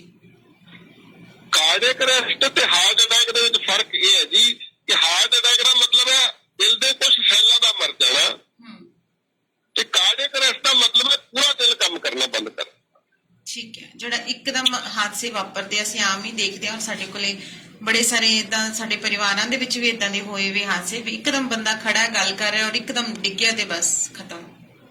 ਹਾਂਜੀ, ਇੱਕਦਮ ਮਤਲਬ ਬਹੁਤ ਸਾਰੀਆਂ ਘਟਨਾਵਾਂ ਤੁਸੀਂ ਦੇਖ ਰਹੇ ਹੋ, ਬੰਦਾ ਟਾਇਲਟ ਗਿਆ ਉੱਥੇ ਹੀ ਡਿੱਗ ਪਿਆ। ਹਾਂਜੀ। ਜਾਂ ਕੋਈ ਬੰਦਾ ਰਜਾਈ 'ਚ ਬੈਠਾ ਹੀ ਸਿਰ ਥੱਲੇ ਨੂੰ ਸੁੱਟਤਾ, ਉੱਥੇ ਡੈਥ ਹੋ ਗਈ। ਹਾਂਜੀ। ਇਹੋ ਜਿਹੀਆਂ ਘਟਨਾਵਾਂ ਇਹਨੂੰ ਆਪਾਂ ਕਾਰਡੀਅਕ ਅਰੈਸਟ ਕਿਹਾ ਜਾਂਦਾ ਹੈ। ਅਚਾਨਕ ਦਿਲ ਨੇ ਕੰਮ ਕਰਨਾ ਬੰਦ ਕਰ ਦਿੱਤਾ ਜੀ, ਪੂਰਾ ਹਾਰਟ ਜਿਹੜਾ ਉਹ ਕੰਮ ਕਰਨਾ ਬੰਦ ਕਰ ਦਿੰਦਾ ਜੀ। ਤੇ ਹਾਰਟ ਅਟੈਕ ਤੇ ਆਮ ਤੌਰ ਤੇ ਬੋਲਿਆ ਇਹੀ ਜਾਂਦਾ ਹੈ ਨਾ, ਸਾਰੇ ਲੋਕ ਇਹ ਨਹੀਂ ਜੀ ਹਾਰਟ ਅਟੈਕ ਬਿਲਕੁਲ ਸਾਡੇ ਪਰਿਵਾਰ ਦੇ ਵਿੱਚ ਵੀ ਇੱਕ ਘਟਨਾ ਏਦਾਂ ਹੀ ਵਾਪਰੀ ਸੀ। ਅੱਜ ਤੁਹਾਡੀ ਗੱਲ ਤੋਂ ਯਾਦ ਆਈ ਹੈ ਕਿ ਵਾਸ਼ਰੂਮ ਦੀ ਹੀ ਉਹ ਘਟਨਾ ਸੀ। ਬਸ ਵਧੀਆ ਸੋਹਣਾ ਕੰਮ ਧੰਦਾ ਕਰਕੇ ਸਾਰਾ ਕੰਮ ਨਵੇੜਿਆ ਫੁਰਤੀ ਦੇ ਨਾਲ, ਹਨਾ। ਉਸ ਦਿਨ ਕੋਈ ਫੰਕਸ਼ਨ ਸੀ ਘਰ, तो बस वॉशरूम ही कह के गए कि वॉशरूम जाने, बस आने हैं, तो वापस नहीं आए। तो फिर हुंदा ही है कि बजुर्ग हैगे, चल देखिए ना किते पैर पुर ना फिसल गया होवे, तो देखिया खत्म सीगे, डिगे पे सी थल्ले। बिल्कुल बिल्कुल जी।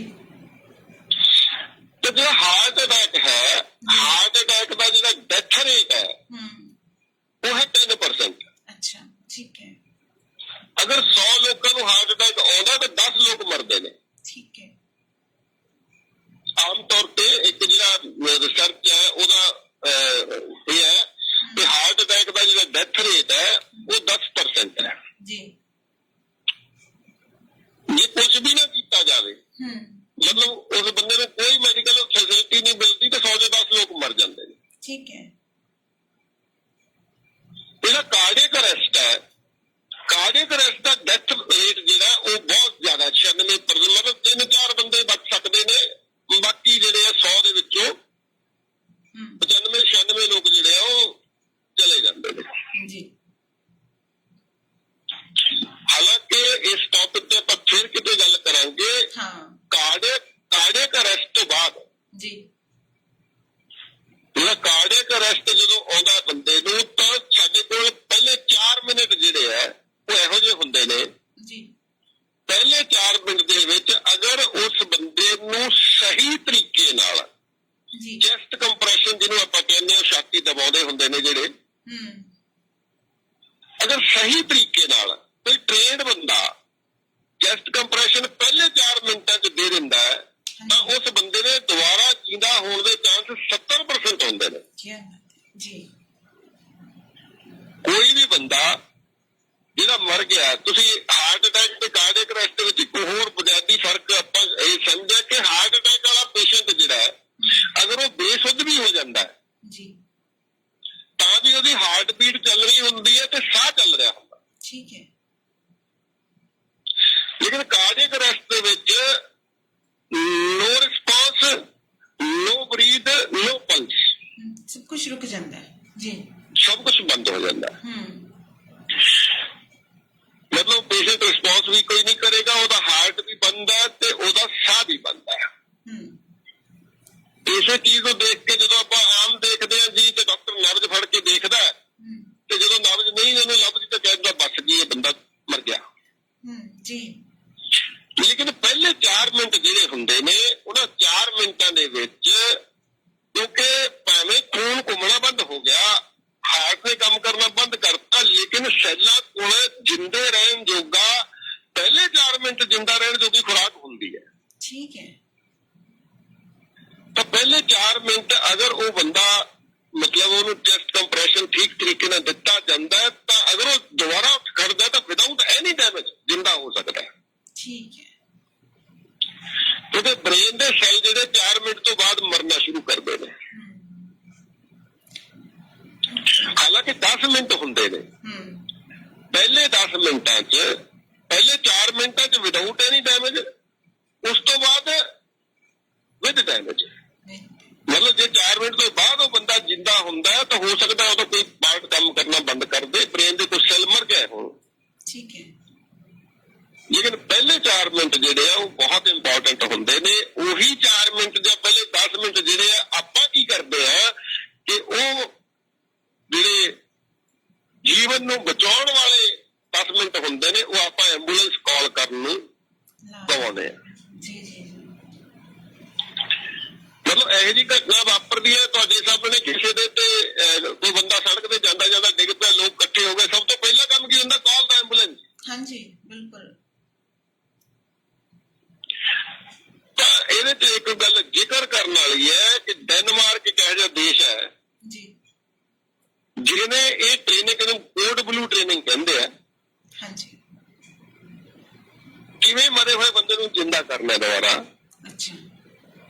ਉਹਨਾਂ ਨੇ ਇਹ ਟ੍ਰੇਨਿੰਗ ਆਪਣੇ ਦੇਸ਼ 'ਚ ਗਲੀ ਗਲੀ 'ਚ ਦਿੱਤੀ ਜਾ ਕੇ, ਮੁਹੱਲੇ ਮੁਹੱਲੇ, ਕਲੋਨੀ ਚ ਹਰ ਘਰ ਦੇ ਬੰਦੇ ਨੂੰ ਇਹ ਟ੍ਰੇਨਿੰਗ ਦੇਣ ਦੀ ਕੋਸ਼ਿਸ਼ ਕੀਤੀ ਸਰਕਾਰ ਨੇ। ਤਾਂ ਉਹਨਾਂ ਨੇ ਜਿਹੜਾ ਕਾਰਡੀਅਕ ਅਰੈਸਟ ਤੋਂ ਬਾਅਦ ਸਰਵਾਈਵਲ ਰੇਟ ਸੀ ਤੋਂ ਡਬਲ ਕਰ ਲਿਆ। ਠੀਕ ਹੈ। ਮਤਲਬ ਪਹਿਲਾਂ ਉਹ 100 ਤੋਂ 10 ਲੋਕਾਂ ਨੂੰ ਬਚਾ ਸਕਦੇ ਸੀ ਤੇ ਫਿਰ ਇਹ ਟ੍ਰੇਨਿੰਗ ਜਦੋਂ ਉਹਨਾਂ ਨੇ ਦਿੱਤੀ ਤਾਂ 10 ਕੁ ਸਾਲਾਂ ਦੇ ਵਿੱਚ ਉਹਨਾਂ ਦੀ ਅਚੀਵਮੈਂਟ ਇਹ ਹੋਈ ਕਿ ਹੁਣ ਉਹ 100 ਤੋਂ 20 ਲੋਕਾਂ ਨੂੰ ਬਚਾ ਲੈਂਦੇ। ਜੀ। ਲੇਕਿਨ ਸਾਡੇ ਦੇਸ਼ ਦੇ ਅੰਦਰ ਜੋ ਚੱਲ ਰਿਹਾ ਹੈ ਉਹ ਪ੍ਰੋਟੋਕੋਲ ਜੋ ਚੱਲ ਰਿਹਾ ਹੈ, ਹਾਲਾਂਕਿ ਸਾਇੰਟੀਫਿਕਲੀ ਉਹ ਰੱਦ ਹੋ ਚੁੱਕਾ ਹੈ। ਜੋ ਆਮ ਡਾਕਟਰ ਸਾਡੇ ਕਰਦੇ ਨੇ, ਬੰਦੇ ਨੂੰ ਕਾਰਡਿਕ ਅਰੈਸਟ ਆਇਆ, ਉਸ ਤੋਂ ਬਾਅਦ ਜੋ CPR ਉਹਨੂੰ ਕਹਿੰਦੇ ਨੇ ਸਿਖਾਇਆ ਜਾਂਦਾ, ਸਕੂਲਾਂ 'ਚ ਵੀ ਕਈ ਵਾਰ ਉਹ ਇੱਕ ਡੰਮੀ ਰੱਖ ਕੇ ਸਿਖਾਇਆ ਜਾਂਦਾ ਤੇ ਏਦਾਂ ਨਕਲੀ ਆਪਾਂ ਉਹਨੂੰ ਦੇਣਾ, ਪ੍ਰੈਸ਼ਰ ਦੇਣਾ। ਬਿਲਕੁਲ, ਆਪਣੇ ਕਾਲਜ ਸਕੂਲਾਂ ਦੇ ਵਿੱਚ ਇਹ ਟ੍ਰੇਨਿੰਗ ਦਿੱਤੀ ਜਾਂਦੀ ਹੈ। ਫਿਜ਼ੀਕਲ ਐਜੂਕੇਸ਼ਨ ਡਿਪਾਰਟਮੈਂਟ ਖਾਸ ਕਰਕੇ ਇਸ ਨੌਲੇਜ ਨੂੰ ਦਿੰਦੇ ਆ। ਜੀ ਜੀ ਜੀ। ਲੇਕਿਨ ਰਿਸਰਚ ਸਾਬਤ ਕਰ ਚੁੱਕੀ ਹੈ ਕਿ ਉਹ ਤਰੀਕਾ ਗਲਤ ਹੈ। ਉਹ ਤਰੀਕਾ ਕੀ ਹੈ? ਕੋਈ 30 ਵਾਰ ਉਹਨੂੰ ਦਬਾਉਣਾ, ਉਹ ਤੋਂ ਬਾਅਦ ਫਿਰ ਮੂੰਹ ਨਾਲ ਸਾਹ ਦੇਣਾ। ਹਾਂਜੀ। ਫਿਰ 30 ਵਾਰ ਦਬਾਉਣਾ, ਫਿਰ ਮੂੰਹ ਨਾਲ ਸਾਹ ਦੇਣਾ। ਠੀਕ ਹੈ। ਤਾਂ ਇਹ ਪ੍ਰਕਿਰਿਆ ਜਿਹੜੀ ਹੈ ਪੂਰੀ ਤਰ੍ਹਾਂ ਰੱਦ ਹੋ ਚੁੱਕੀ ਹੈ ਵੀ ਇਹਦਾ ਕੋਈ ਵੀ ਫਾਇਦਾ ਨਹੀਂ ਹੁੰਦਾ। ਅੱਛਾ। ਕਿਉਂਕਿ ਅਸਲ 'ਚ ਉਦੋਂ ਮਕਸਦ ਇਹ ਹੁੰਦਾ ਹੈ ਕਿ ਹਾਰਟ ਨੇ ਕੰਮ ਕਰਨਾ ਬੰਦ ਕਰਦਾ, ਬਲੱਡ ਦੇ ਵਿੱਚ ਪ੍ਰੈਸ਼ਰ ਹੈ ਨਹੀਂ। ਠੀਕ ਹੈ। ਬਲੱਡ ਦੇ ਵਿੱਚ ਪ੍ਰੈਸ਼ਰ ਨੂੰ ਕ੍ਰੀਏਟ ਕਰਨਾ ਹੀ ਉਹ ਕੰਮ ਹੁੰਦਾ ਹੈ। ਜੇ ਤੁਹਾਡੇ ਉਸ ਬਾਰ-ਬਾਰ ਜਦੋਂ ਆਪਾਂ ਛਾਤੀ ਤੇ ਰੱਖ ਕੇ ਦਬਾਉਂਦੇ ਉਹਨੂੰ ਹਾਰਟ ਮਸਾਜ ਕਿਹਾ ਜਾਂਦਾ, ਇੱਕ ਤਰ੍ਹਾਂ ਦੀ ਆਪਾਂ ਹਾਰਟ ਨੂੰ ਮਸਾਜ ਦਿੰਦੇ ਆ। ਠੀਕ ਹੈ। ਅਗਰ ਜਿੰਨਾ ਨਾਰਮਲ ਬਲੱਡ ਪ੍ਰੈਸ਼ਰ ਹੁੰਦਾ ਉਹਦਾ 20% ਵੀ ਬਲੱਡ ਪ੍ਰੈਸ਼ਰ ਪੈਦਾ ਹੋ ਗਿਆ ਤਾਂ ਬੰਦਾ ਜਿਉਂਦਾ ਹੋ ਸਕਦਾ ਹੈ। ਜੀ।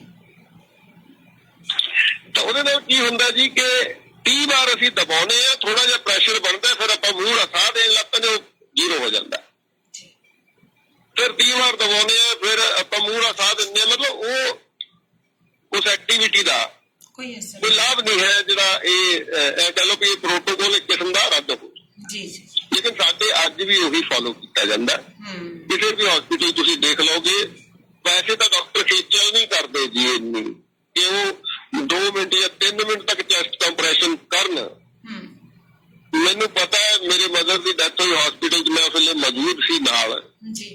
ਤਾਂ ਮਤਲਬ ਉਹਨਾਂ ਨੂੰ ਥੋੜੀ ਤਕਲੀਫ ਹੋਈ, ਮੈਂ ਭੱਜ ਕੇ ਗਿਆ, ਨਰਸ ਨੇ ਗੋਲੀ ਦਿੱਤੀ, ਮੈਂ ਉਹਨਾਂ ਦੇ ਮੂੰਹ 'ਚ ਰੱਖੀ, ਨਹੀਂ ਉਹ ਹਵਾ ਜੀ ਨਿਕਲੀ, ਮੂੰਹ 'ਚ ਗੋਲੀ ਬਾਹਰ ਆ ਗਈ। ਤੇ ਡਾਕਟਰ ਆਇਆ, ਡਾਕਟਰ ਨੇ ਗਿਣ ਕੇ 5-7 ਵਾਰ ਜੀ ਚੈਸਟ ਨੂੰ ਦਬਾਇਆ, ਉਹ ਤੋਂ ਬਾਅਦ ਉਹਨੇ ਉਹਨੂੰ ਡੈਡ ਡਿਕਲੇਅਰ ਕਰ ਦਿੱਤਾ। ਜਦ ਕਿ ਪਹਿਲੇ 10 ਮਿੰਟ ਜਿਹੜੇ ਹੁੰਦੇ ਆ ਉਹ ਟੈਂਪਰੇਰੀ ਡੈਥ ਹੁੰਦੀ ਹੈ, 10 ਮਿੰਟ ਤੋਂ ਬਾਅਦ ਪਰਮਾਨੈਂਟ ਡੈਥ ਹੁੰਦੀ ਹੈ। ਮੰਨੀ ਜਾਂਦੀ, ਮਤਲਬ ਕੋਈ ਸਮਾਂ ਹੁੰਦਾ ਹੈ ਕਿ ਅਗਰ ਸਾਨੂੰ ਪੂਰੀ ਟ੍ਰੇਨਿੰਗ ਹੋਵੇ ਇਹਨਾਂ ਚੀਜ਼ਾਂ ਦੀ ਤਾਂ ਅਸੀਂ ਉਹ 10 ਮਿੰਟ ਦਾ ਲਾਹਾ ਵੀ ਲੈ ਸਕਦੇ ਹਾਂ ਔਰ ਕਿਸੇ ਦੀ ਜਾਨ ਬਚਾ ਸਕਦੇ ਹਾਂ। ਹਾਂਜੀ।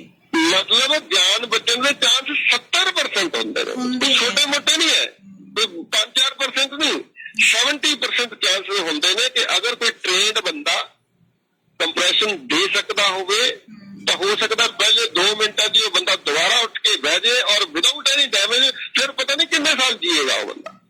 ਤਾਂ ਦੇਖੋ ਕਿੰਨੀ ਅਹਿਮ ਗੱਲ ਹੈ ਹਨਾ। ਤੇ ਅਸੀਂ ਕੁਝ ਪਲਾਂ ਦੇ ਵਿੱਚ ਹੀ ਇਹ ਸੋਚ ਲੈਂਦੇ ਆ ਵੀ ਜਾਨ ਵਾਲਾ ਜਿਹੜਾ ਚਲਾ ਗਿਆ, ਨਰਵਸ ਜਿਹੜੀ ਉਹ ਸਟਾਪ ਹੋ ਗਈ ਹੈ। ਜੀ। ਪਹਿਲੇ 10 ਮਿੰਟ ਤੱਕ ਟੈਂਪਰੇਰੀ ਡੈਥ ਹੁੰਦੀ ਹੈ, ਬ੍ਰੇਨ ਦੇ ਸੈੱਲ 4 ਮਿੰਟ ਬਾਅਦ ਮਰਨਾ ਸ਼ੁਰੂ ਕਰਦੇ ਨੇ। ਜੀ। ਲੇਕਿਨ ਇਹਦੇ ਲਈ ਜ਼ਰੂਰੀ ਹੈ ਵੀ ਉਹ ਵਿਅਕਤੀ ਜਿਹੜਾ ਉਹ ਕਰ ਰਿਹਾ ਹੈ ਉਹ ਸਿੱਖਿਆ ਹੋਣਾ ਚਾਹੀਦਾ, ਟ੍ਰੇਨਡ ਹੋਣਾ ਚਾਹੀਦਾ। ਜੀ।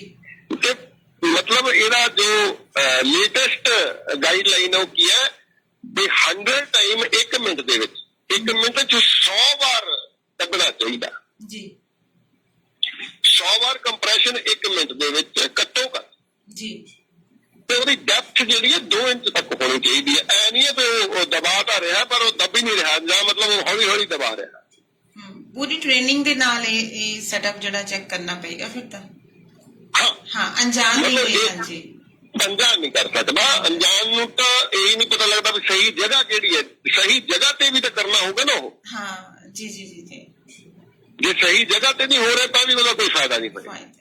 ਜੀ ਜੀ ਤੇ ਇੱਕ ਵਿਅਕਤੀ ਲਗਾਤਾਰ 2 ਮਿੰਟ ਤੋਂ ਜ਼ਿਆਦਾ, ਜਿੰਨਾ ਮਰਜ਼ੀ ਪਹਿਲਵਾਨ ਹੈ ਵਿਅਕਤੀ, ਜਿੰਨਾ ਮਰਜ਼ੀ ਤਾਕਤ ਵਾਲਾ ਬੰਦਾ, ਜੀ ਇੱਕ ਵਿਅਕਤੀ ਲਗਾਤਾਰ 2 ਮਿੰਟ ਤੋਂ ਜ਼ਿਆਦਾ ਕੰਪਰੈਸ਼ਨ ਨਹੀਂ ਦੇ ਸਕਦਾ ਸਹੀ ਮਾਇਨੇ 'ਚ, ਕਿਉਂਕਿ ਜੋ ਅੰਦਰ ਪ੍ਰੈਸ਼ਰ ਬਣਦਾ ਜਾਂਦਾ ਤੇ ਉਹ ਜ਼ੋਰ ਲੱਗਦਾ। ਹਾਂਜੀ ਚਲੋ ਇਹ ਲੰਬਾ ਮਾਮਲਾ, ਕਾਰਡਿਕ ਰਸਤੇ ਕਿਤੇ ਫਿਰ ਵੀ ਗੱਲ ਕਰਾਂਗੇ ਆਪਾਂ।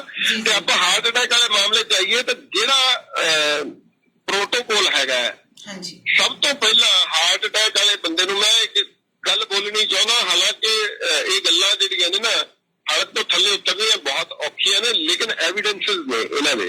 ਇਹ ਸਾਰੀਆਂ ਚੀਜ਼ਾਂ ਜਿਹੜੀਆਂ ਰਿਸਰਚ ਬੇਸਿਸ ਨੇ ਔਰ ਮੈਡੀਕਲ ਸਾਇੰਸ ਦੀਆਂ ਹੀ ਖੋਜਾਂ ਨੇ ਜੀ। ਉਹ ਕੀ ਹੈ ਵੀ ਇਹਦੇ ਨਾਲ ਹੀ ਜੁੜ ਜੂਗੀ ਗੱਲ, ਜਿਹੜਾ ਚੈਸਟ ਪੇਨ ਹੁੰਦੀ ਹੈ। ਆਪਾਂ ਦੇਖਦੇ ਹਾਂ ਬੰਦੇ ਦੀ ਛਾਤੀ 'ਚ ਦਰਦ ਹੋਇਆ, ਬੰਦੇ ਨੂੰ ਲੱਗਣ ਲੱਗ ਪੈਂਦਾ ਲੈ ਜੀ ਮੈਨੂੰ ਤਾਂ ਹਾਰਟ ਅਟੈਕ ਆ ਜਾਏਗਾ। ਜਦੋਂ ਵੀ ਕਿਸੇ ਦੀ ਚੈਸਟ ਪੇਨ ਹੁੰਦੀ ਹੈ ਤਾਂ ਬੰਦਾ ਉਹਨੂੰ ਹਾਰਟ ਨਾਲ ਜੋੜ ਦਿੰਦਾ ਸਿੱਧਾ ਜੀ, ਜਦ ਕਿ ਰਿਸਰਚ ਇਹ ਦੱਸਦੀ ਹੈ ਕਿ ਅਗਰ 20,000 ਲੋਕ ਛਾਤੀ 'ਚ ਦਰਦ ਦੀ ਸ਼ਿਕਾਇਤ ਲੈ ਕੇ ਹਸਪੀਟਲ ਜਾਂਦੇ ਨੇ, 20,000 ਲੋਕ, ਜੀ ਜੀ, ਤਾਂ ਉਹਨਾਂ 'ਚ ਕੇਵਲ 300 ਬੰਦੇ ਹੀ ਹੁੰਦੇ ਨੇ ਜਿਹਨਾਂ ਨੂੰ ਹਾਰਟ ਅਟੈਕ ਹੁੰਦਾ। 20,000 ਲੋਕਾਂ 'ਚੋਂ ਸਿਰਫ 300 ਹਾਰਟ ਅਟੈਕ ਹੁੰਦੇ ਨੇ, ਬਾਕੀ ਕਾਰਨ ਹੋਰ ਹੁੰਦੇ ਨੇ ਛਾਤੀ ਦੇ ਦਰਦ। ਇਸ ਕਰਕੇ ਇਹ ਗੱਲ ਵੀ ਸਮਝਣੀ ਚਾਹੀਦੀ ਸਾਨੂੰ ਕਿ ਹਰ ਛਾਤੀ ਦੇ ਦਰਦ ਨੂੰ ਆਪਾਂ ਹਾਰਟ ਨਾਲ ਨਾ ਜੋੜ ਦਈਏ, ਕਿਉਂਕਿ ਅੱਜ ਕੱਲ ਤਾਂ ਹਸਪਤਾਲਾਂ ਨੇ ਤਾਂ ਇਹ ਬਣਾ ਹੀ ਲਿਆ, ਤੁਸੀਂ ਛਾਤੀ ਦਾ ਦਰਦ ਕਹਿ ਕੇ ਲੈ ਗਏ, ਉਸੇ ਵੇਲੇ ਕਹਿਣਗੇ ਤੁਹਾਡੀ ਐਂਜੀਓਗ੍ਰਾਫੀ ਕਰਾਂਗੇ ਜੀ, ਐਂਜੀਓਗ੍ਰਾਫੀ ਕਰਾਂਗੇ, ਫਿਰ ਸਟੰਟ ਵੀ ਪਵਾ ਲਓ। ਇੱਕ ਸਵਾਲ ਵੀ ਬੜਾ ਅਹਿਮ ਆਇਆ ਜੀ, ਖੈਰ ਇਹ ਵਿਸ਼ਾ ਹੀ ਕੁਛ ਏਦਾਂ ਦਾ ਕਿ ਅਸੀਂ ਹਰ ਚੀਜ਼ ਨੂੰ ਸੋਚਣ ਦੇ ਲਈ ਮਜਬੂਰ ਹੋਏ ਪਏ ਕਿ ਬਾਕੀ ਇਹ ਚੀਜ਼ਾਂ ਨੌਲੇਜ ਤੋਂ ਬਿਨਾਂ ਕੁਝ ਵੀ ਨਹੀਂ ਹੈ। ਹੁਣ ਸਾਡੇ ਨਾਲ ਜੁੜਦੇ ਹੁੰਦੇ ਜੀ ਭੁਲਾਤ ਤੋਂ ਮਿਸਤਰੀ ਸੰਤੋਖ ਸਿੰਘ ਜੀ, ਤੋਂ ਇਹ ਵੀ ਜਿਹੜਾ ਕੁਝ ਮਸਲਾ ਏਦਾਂ ਦੇ ਲੈ ਕੇ ਆਏ। ਕਹਿੰਦੇ ਡਾਕਟਰ ਸਾਹਿਬ ਪਹਿਲਾਂ ਤਾਂ ਤੁਹਾਨੂੰ ਬਹੁਤ ਹੀ ਪਿਆਰ ਭਰੀ ਸਤਿ ਸ਼੍ਰੀ ਅਕਾਲ। ਕਹਿੰਦੇ ਹਸਪਤਾਲ ਦੇ ਵਿੱਚ ਪਹਿਲਾਂ ਕਾਰਵਾਈ ਕਰਨ ਤੇ ਹੀ ਅੱਧਾ ਘੰਟਾ ਲਵਾ ਦਿੰਦੇ ਆ, ਮਤਲਬ ਜੇ ਤੁਸੀਂ ਚਾਹੁੰਦੇ ਵੀ ਹੋ ਤੁਹਾਡਾ ਪੇਸ਼ੈਂਟ ਬਚ ਜੇ, ਤੁਸੀਂ ਫਿਰ ਵੀ ਨਹੀਂ ਬਚਾ ਸਕਦੇ। ਅੱਧਾ ਘੰਟਾ ਤਾਂ ਉਹਨਾਂ ਦੀ ਐਂਟਰੀ ਤੇ ਹੀ ਲੱਗ ਜਾਂਦਾ ਹੈ ਵੀ ਅੰਦਰ ਜਾਓ, ਕੋਈ ਡਾਕਟਰ ਨਹੀਂ ਲੱਭਦਾ, ਕੋਈ ਨਰਸ ਨਹੀਂ ਮਿਲਦੀ, ਕੋਈ ਜਿਵੇਂ ਕਹਿ ਦਈਏ ਕਿ ਰਿਸੈਪਸ਼ਨ ਤੇ ਨਹੀਂ ਕੋਈ ਅਟੈਂਡ ਕਰਦਾ, ਜੇ ਅਟੈਂਡ ਕਰਦਾ ਤਾਂ ਬੜੇ ਸਾਰੀਆਂ ਫਾਰਮੈਲਿਟੀਜ਼ ਹੁੰਦੀਆਂ ਨੇ, ਆਹ ਫਾਰਮ ਭਰ ਦੋ ਜੀ, ਐਂ ਕਰ ਦੋ ਜੀ, ਇੱਥੇ ਪੈਸੇ ਜਮ੍ਹਾਂ ਕਰ ਦੋ। ਮੀਨਸ ਅਸੀਂ ਨਾ ਚਾਹੁੰਦੇ ਹੋਏ ਵੀ ਜਿਹੜਾ ਆਪਣਾ ਪੇਸ਼ੈਂਟ ਉੱਥੋਂ ਗਵਾ ਲੈਂਦੇ ਆ। ਇਹੀ ਪ੍ਰੋਸੈਸ, ਮਤਲਬ ਇਹ ਚੀਜ਼ ਪਹਿਲਾਂ ਨਹੀਂ ਦੇਖੀ ਜਾਂਦੀ ਕਿ ਜੇ ਪੇਸ਼ੈਂਟ ਕੁਛ ਏਦਾਂ ਦਾ ਹੈ, ਕਿਉਂਕਿ ਜਿਹੜਾ ਬੰਦਾ ਇੱਕ ਹਸਪੀਟਲ ਦੇ ਵਿੱਚ ਇੱਕ ਡਾਕਟਰ ਦੇ ਰੂਪ ਦੇ ਵਿੱਚ ਆ ਗਿਆ ਤਾਂ ਜਿਹੜੀ ਜਾਣਕਾਰੀ ਤੁਸੀਂ ਦੱਸ ਰਹੇ ਹੋ ਇਹ ਟ੍ਰੇਨਿੰਗ ਤਾਂ ਉਹਨਾਂ ਨੂੰ ਹੁੰਦੀ ਆ, ਤਾਂ ਕਿਉਂ ਨਹੀਂ ਉਹ ਪਹਿਲਾਂ ਇਹ ਪ੍ਰੋਸੈਸ, ਕਿਉਂਕਿ ਜੇ ਆਪਾਂ ਨੂੰ ਪਤਾ ਹੈ ਕਿ ਮੂਰਲੇ ਅਸੀਂ 10 ਮਿੰਟ ਹੁੰਦੇ ਜਾਂ ਮਗਰਲੇ ਸਾਡੇ ਕੋਲ 4-5 ਮਿੰਟ ਹੁੰਦੇ, ਉਹ ਕਿਉਂ ਨਹੀਂ ਇਹਨਾਂ ਚੀਜ਼ਾਂ ਨੂੰ ਕੰਟੀਨਿਊ ਕਰਦੇ ਹਨ, ਤਾਂ ਉਹ ਇਸ ਚੀਜ਼ ਦੀ ਵੇਟ ਕਰਦੇ ਕਿ ਇੱਥੇ ਹੀ ਜਿਹੜਾ ਦਮ ਤੋੜੇ ਤੇ ਫਿਰ ਅਸੀਂ ਆਪਣਾ ਪ੍ਰੋਸੈਸ ਸ਼ੁਰੂ ਕਰੀਏ। ਇਹ ਬਹੁਤ ਅਹਿਮ ਸਵਾਲ ਹੈ ਜੀ। ਅਸਲ ਚ ਨਾ ਇਹ ਸਵਾਲ ਕੀ ਜੀ, ਉਹਦਾ ਪੂਰਾ ਦਾ ਪੂਰਾ ਜਵਾਬ ਹੀ ਦੇ ਦਿੱਤਾ। ਸਵਾਲ ਤਾਂ ਇਹਦੇ ਚ ਕੁਝ ਹੈ ਹੀ ਨਹੀਂ, ਅਸਲ ਚ ਰਿਐਲਿਟੀ ਹੈ, ਇਹ ਅਸਲੀਅਤ ਹੈ। ਹਾਂਜੀ ਹਾਂਜੀ, ਤੁਸੀਂ ਜਦ ਤੱਕ ਪੈਸੇ ਨਹੀਂ ਜਮ੍ਹਾਂ ਕਰਾਉਂਦੇ ਇਲਾਜ ਸ਼ੁਰੂ ਨਹੀਂ ਕਰਦੇ। ਹਾਂਜੀ, ਜਦੋਂ ਕਿ ਉਹਨਾਂ ਨੂੰ ਪਤਾ ਵੀ ਇਹ ਪੇਸ਼ੈਂਟ ਹੁਣ ਹਸਪੀਟਲ ਆ ਗਿਆ, ਪੈਸੇ ਤਾਂ ਦੇਗਾ ਹੀ, ਇਹੋ ਜਿਹੀ ਕਿਹੜੀ ਗੱਲ ਹੈ। ਤੁਸੀਂ ਟ੍ਰੀਟਮੈਂਟ ਤਾਂ ਸ਼ੁਰੂ ਕਰੋ, ਤੁਸੀਂ ਉਹਦੀ ਫਸਟ ਏਡ ਤਾਂ ਸ਼ੁਰੂ ਕਰੋ, ਤੁਸੀਂ ਉਹ ਅਟੈਂਡ ਤਾਂ ਕਰਨਾ ਸ਼ੁਰੂ ਕਰੋ, ਲੇਕਿਨ ਜਦੋਂ ਤੱਕ ਪੈਸੇ ਜਮ੍ਹਾਂ ਨਹੀਂ ਹੁੰਦੇ ਡਾਕਟਰ ਉਹਨੂੰ ਹੱਥ ਹੀ ਨਹੀਂ ਲਾਉਂਦਾ। ਤਾਂ ਇੱਕ ਨਾ ਇੱਕ ਕੋਟੇਸ਼ਨ ਹੈ, ਕਹਿੰਦੇ ਨੇ ਜੀ ਇਹ ਪੋਲਿਟਿਕਸ ਜਿਹੜੀ ਹੈ ਉਹ ਭ੍ਰਸ਼ਟ ਹੋ ਗਈ ਹੈ। ਅਸਲ ਚ ਪੋਲਿਟਿਕਸ ਭ੍ਰਸ਼ਟ ਨਹੀਂ ਹੈ, ਭ੍ਰਸ਼ਟ ਬੰਦੇ ਪੋਲਿਟਿਕਸ ਆ ਗਏ। ਹਾਂ ਸਹੀ ਹੈ, ਬਿਲਕੁਲ। ਜਿਵੇਂ ਆਪਾਂ ਕਹਿੰਦੇ ਨੇ ਡਾਕਟਰ ਲਾਲਚੀ ਹੋ ਗਿਆ, ਡਾਕਟਰ ਲਾਲਚੀ ਨਹੀਂ ਹੋ ਗਿਆ, ਅਸਲ ਚ ਲਾਲਚੀ ਲੋਕ ਡਾਕਟਰ ਬਣ ਗਏ। ਲਾਲਚੀ ਲੋਕ ਇਸ ਕਿੱਤੇ ਚ ਆ ਗਏ ਜੀ। ਕਿੱਤਾ ਮਾੜਾ ਨਹੀਂ ਸੀ, ਕਿੱਤਾ ਤਾਂ ਰੱਬ ਦਾ ਰੂਪ ਕਿਹਾ ਜਾਂਦਾ ਡਾਕਟਰ ਨੂੰ ਜੀ। ਤੁਸੀਂ ਜਦੋਂ ਇਹੋ ਜਿਹੇ ਸਕੈਂਡਲ ਪਤਾ ਕਰਦੇ ਹੋ ਕਿ ਪੀਐਮਟੀ ਦਾ ਟੈਸਟ ਦੇਣ ਦੇ ਵਿੱਚ ਕਿੰਨੀਆਂ ਘਪਲੇਬਾਜ਼ੀਆਂ ਹੁੰਦੀਆਂ, ਉਸ ਤੋਂ ਬਾਅਦ ਡਿਗਰੀਆਂ ਕਿਵੇਂ ਮੁੱਲ ਮਿਲ ਜਾਂਦੀਆਂ ਨੇ, ਇਹ ਸਾਰੀਆਂ ਚੀਜ਼ਾਂ ਨੇ ਜਿਹੜੀਆਂ ਇੱਕ ਬਹੁਤ ਵੱਡਾ ਸਵਾਲੀਆ ਚਿੰਨ੍ਹ ਖੜਾ ਕਰਦੀਆਂ ਨੇ ਕਿ ਜਿਸ ਡਾਕਟਰ ਦੇ ਕੋਲ ਅਸੀਂ ਆਪਣਾ ਬੰਦਾ ਹਵਾਲੇ ਕਰ ਦਿੰਦੇ ਆ ਉਹਦੇ ਕਿ ਸੱਚਮੁੱਚ ਉਹ ਇਸ ਕਾਬਲ ਹੈ, ਕਿ ਸੱਚਮੁੱਚ ਉਹ ਪੜ੍ਹ ਕੇ ਹੀ ਆਇਆ ਜਾਂ ਡਿਗਰੀ ਮੁੱਲ ਲੈ ਕੇ ਆਇਆ, ਇਹਦਾ ਕੀ ਸੱਚਮੁੱਚ ਉਸ ਬੰਦੇ ਨੂੰ ਅਸੀਂ ਤਾਂ ਰੱਬ ਦਾ ਰੂਪ ਸਮਝ ਲਿਆ ਕੀ ਉਹ ਸੱਚਮੁੱਚ ਡਿਜ਼ਰਵ ਕਰਦਾ ਹੈ? ਜੀ ਇਹ ਬਹੁਤ ਵੱਡਾ ਸਵਾਲ ਹੈ। ਜੀ ਤਾਂ ਮੈਂ ਜਿਹੜੀ ਗੱਲ ਕਰਨਾ ਚਾਹੁੰਦਾ ਕਿ ਹਾਰਟ ਅਟੈਕ ਦੇ ਪੇਸ਼ੈਂਟ ਨੂੰ ਵੀ ਅਸੀਂ ਜਦੋਂ ਬੰਦੇ ਨੂੰ ਉਹਨੂੰ ਪੇਨ ਹੁੰਦੀ ਹੈ, ਉਹਨੂੰ ਪਸੀਨਾ ਆਉਂਦਾ, ਤੁਰੰਤ ਉਹਨੂੰ ਹਸਪੀਟਲ ਲੈ ਕੇ ਜਾਂਦੇ ਹਾਂ ਜੀ। ਤਾਂ ਮੈਂ ਇੱਥੇ ਇਹ ਨਹੀਂ ਕਹੂੰਗਾ ਕਿ ਹਾਰਟ ਅਟੈਕ ਦਾ ਇਲਾਜ ਤੁਸੀਂ ਘਰ ਕਰ ਸਕਦੇ ਹੋ, ਏਦਾਂ ਦੀ ਗੱਲ ਨਹੀਂ ਹੈ, ਲੇਕਿਨ ਉਹ ਟ੍ਰੇਨਿੰਗ ਦਾ ਮੁੱਦਾ ਹੈ। ਲੇਕਿਨ ਜਿਹੜਾ ਬੰਦਾ ਜੀ ਹਾਰਟ ਅਟੈਕ ਦੇ ਦੌਰਾਨ ਹਸਪਤਾਲ ਨਹੀਂ ਜਾਂਦਾ ਉਹਦੇ ਬਚਣ ਦੇ ਚਾਂਸਸ ਜ਼ਿਆਦਾ ਹੁੰਦੇ ਨੇ, ਇਹ ਕਲੀਅਰ ਹੈ। ਕਾਰਨ ਕੀ ਹੈ? ਕਾਰਨ ਇਹ ਹੈ ਕਿ ਜਦੋਂ ਹੀ ਹਸਪੀਟਲ ਤੁਸੀਂ ਜਾਂਦੇ ਹੋ ਸਭ ਤੋਂ ਪਹਿਲਾਂ ਤੁਹਾਡੇ ਆਕਸੀਜਨ ਮਾਸਕ ਲਾਇਆ ਜਾਂਦਾ ਬਿਲਕੁਲ। ਤੇ ਰਿਸਰਚ ਦੱਸਦੀ ਹੈ ਕਿ ਆਕਸੀਜਨ ਜਿਹੜੀ ਹੈ ਸਾਡੀ ਬਾਡੀ ਜਿਹੜੀ ਹੈ ਉਹ ਹਵਾ ਇਨਹੇਲ ਕਰਨ ਲਈ ਡਿਜ਼ਾਈਨ ਕੀਤੀ ਹੋਈ ਹੈ ਜੀ। ਅਸੀਂ ਜਦੋਂ ਸਾਹ ਲੈਂਦੇ ਆ ਅਸੀਂ ਆਕਸੀਜਨ ਨਹੀਂ ਲੈਂਦੇ, ਅਸੀਂ ਹਵਾ ਅੰਦਰ ਲੈਂਦੇ ਆ, ਉਸ ਤੋਂ ਬਾਅਦ ਫੇਫੜੇ ਸਾਡੇ ਉਹਦੇ ਚੋਂ ਆਕਸੀਜਨ ਵੱਖ ਕਰਕੇ ਬਲੱਡ ਚ ਦਿੰਦੇ ਨੇ ਜੀ। ਤਾਂ ਜਦੋਂ ਡਾਇਰੈਕਟ ਆਕਸੀਜਨ ਲਾਈ ਜਾਂਦੀ ਹੈ ਤਾਂ ਉਹ ਫੇਫੜਿਆਂ ਨੂੰ ਡੈਮੇਜ ਕਰ ਜੀ। ਮਤਲਬ ਇੱਕ ਨਵੀਂ ਸਮੱਸਿਆ, ਬੰਦਾ ਹਾਰਟ ਨਾਲ ਜੂਝ ਰਿਹਾ ਹੈ, ਹਾਰਟ ਅਟੈਕ ਨਾਲ ਜੂਝ ਰਿਹਾ ਹੈ, ਤਾਂ ਇੱਕ ਨਵੀਂ ਸਮੱਸਿਆ ਉਹਦੇ ਸਾਹਮਣੇ ਆ ਗਈ। ਉਹਦੇ ਫੇਫੜੇ ਵੀ ਕੰਪਰੋਮਾਈਜ਼ ਹੋ ਜਾਣਗੇ ਜਦੋਂ ਉਹਨੂੰ ਸਿੱਧੀ ਆਕਸੀਜਨ ਦਿੱਤੀ ਜਾਂਦੀ ਹੈ। ਹਾਂਜੀ। ਤਾਂ ਜਿਹੜੀ ਆਕਸੀਜਨ ਥੈਰੇਪੀ ਹੈ ਇਹ ਮੈਡੀਕਲ ਜਰਨਲ ਦੇ ਵਿੱਚ ਛਪੀਆਂ ਹੋਈਆਂ ਚੀਜ਼ਾਂ ਨੇ ਜੀ, ਜਿਹੜੀਆਂ ਕਦੀ ਬਾਹਰ ਨਹੀਂ ਆਉਣ ਦਿੱਤੀਆਂ ਜਾਂਦੀਆਂ ਕਿ ਆਕਸੀਜਨ ਥੈਰੇਪੀ ਜਿਹੜੀ ਹੈ ਉਹ ਮੋਰਟੈਲਿਟੀ ਵਧਾਉਂਦੀ ਹੈ, ਘਟਾਉਂਦੀ ਨਹੀਂ ਹੈ ਜੀ। ਭਾਵੇਂ ਆਪਾਂ ਕਰੋਨਾ ਨੂੰ ਲੈ ਕੇ ਦੇਖਿਆ, ਆਕਸੀਜਨ ਦੀ ਬਲੈਕ ਵੀ ਹੋਈ, ਕਿੱਦਾਂ ਮਾਰੋ ਮਾਰ ਹੋਈ ਪਈ ਸੀ, ਲੋਕਾਂ ਨੇ ਘਰ ਲਿਆ ਕੇ ਰੱਖ ਲਿਆ ਆਕਸੀਜਨ ਦੇ ਸਿਲੰਡਰ। ਬਿਲਕੁਲ ਜੀ, ਬਿਲਕੁਲ। ਭਲਾ ਚੰਗਾ ਬੰਦਾ ਹਸਪੀਟਲ ਗਿਆ, ਉਹਦੀ ਆਕਸੀਜਨ 90% ਸੀ, ਜਦੋਂ ਉਹਦੇ ਮਾਸਕ ਲੱਗ ਗਿਆ ਆਕਸੀਜਨ ਦੇਤੀ ਉਹਨੂੰ ਤਾਂ ਹੌਲੀ ਹੌਲੀ ਹੌਲੀ ਹੌਲੀ ਉਹਦੀ ਆਕਸੀਜਨ ਲੈਵਲ 60 ਤੇ ਆ ਗਿਆ। ਜੀ ਜੀ। ਇੱਕ ਆਮ ਵਾਪਰੀ ਜੀ। ਇੱਕ ਇਸੇ ਦੇ ਮੈਂ ਇਹ ਸਵਾਲ ਨੂੰ ਨਾ ਵੇਟਿੰਗ 'ਚ ਰੱਖਿਆ ਹੋਇਆ ਸੀ, ਮੈਨੂੰ ਲੱਗਦਾ ਸੀ ਵੀ ਕਿਤੇ ਨਾ ਕਿਤੇ ਕੁਝ ਏਦਾਂ ਦਾ ਆਏਗਾ ਤਾਂ ਮੈਂ ਇਸ ਸਵਾਲ ਨੂੰ ਰੱਖਾਂ। ਵੈਸੇ ਇਹ ਸਵਾਲ ਇੱਕ ਅਲੱਗ ਇੱਕ ਵਿਸ਼ਾ ਹੈ ਔਰ ਮੈਨੂੰ ਨਹੀਂ ਪਤਾ ਵੀ ਇਹ ਵਿਸ਼ਾ ਇਸ ਮੰਚ ਦੇ ਨਾਲ ਆਪਾਂ ਕਲੀਅਰ ਕਰ ਸਕਦੇ ਹਾਂ ਕਿ ਨਹੀਂ, ਕਿਉਂਕਿ ਕੁਝ ਅਦਾਰੇ ਦੀਆਂ ਵੀ ਹਦਾਇਤਾਂ ਹੁੰਦੀਆਂ ਨੇ, ਪਰ ਵੈਕਸੀਨੇਸ਼ਨ ਤੇ ਇੱਕ ਸਵਾਲ ਉੱਠਿਆ ਹੈਗਾ। ਸੋ ਰਾਮ ਸਿੰਘ ਹੈ ਫੁੱਲੋ ਮਿੱਟੀ ਤੋਂ ਆਪਣੇ ਨਾਲ ਜੁਆਇਨ ਹੁੰਦੇ ਆ ਜੀ। ਇਹ ਕਹਿੰਦੇ ਨੇ ਕਿ ਇਹਨਾਂ ਨੇ ਵੈਕਸੀਨੇਸ਼ਨ ਕਰਵਾਈ ਹੈ, ਕੁਝ ਦਿਨ ਹੋ ਗਏ ਨੇ, ਮਤਲਬ ਮੰਨ ਕੇ ਚੱਲੋ 3 ਤੋਂ 4 ਦਿਨ ਜਿਹੜਾ ਉਹ ਹੋ ਚੁੱਕੇ ਹੈ, ਪਰ ਉਸ ਤੋਂ ਬਾਅਦ ਇੱਕ ਪ੍ਰੋਸੈਸ ਕੰਟੀਨਿਊ ਹੈ ਕਿ ਜਿਹੜਾ ਸਿਰ ਦਾ ਭਾਰਾਪਨ ਹੋਣਾ ਨਾ, ਸਿਰ ਜਿਹੜਾ ਹੈਵੀ ਰਹਿੰਦਾ ਹੈਗਾ, ਜਿਵੇਂ ਆਪਾਂ ਕਹਿ ਦਈਏ ਕਿ ਬੜਾ ਸਾਰਾ ਭਾਰ ਹੈ ਸਾਡੇ ਸਿਰ ਤੇ। ਕਹਿੰਦੇ ਹੁਣ ਮੈਨੂੰ ਵਹਿਮ ਜਿਹਾ ਹੋਇਆ ਹੋਇਆ ਕਿ ਇਹ ਕੁਝ ਮੈਨੂੰ ਵੈਸੇ ਕੁਦਰਤੀ ਹੈ ਜਾਂ ਕੁਝ ਵੈਕਸੀਨੇਸ਼ਨ ਦੇ ਕਾਰਨ ਹੈ। ਦੇਖੋ ਹੁਣ ਇਹ ਤੁਹਾਡੇ ਤੇ ਹੈ ਵੀ ਤੁਸੀਂ ਇਹਨੂੰ ਕਿਸ ਤਰ੍ਹਾਂ ਹੈਂਡਲ ਕਰਨਾ, ਪਰ ਮੇਰੇ ਕੋਲ ਇਹ ਸਵਾਲ ਆਇਆ ਹੋਇਆ ਸੀਗਾ ਕਿ ਇਹ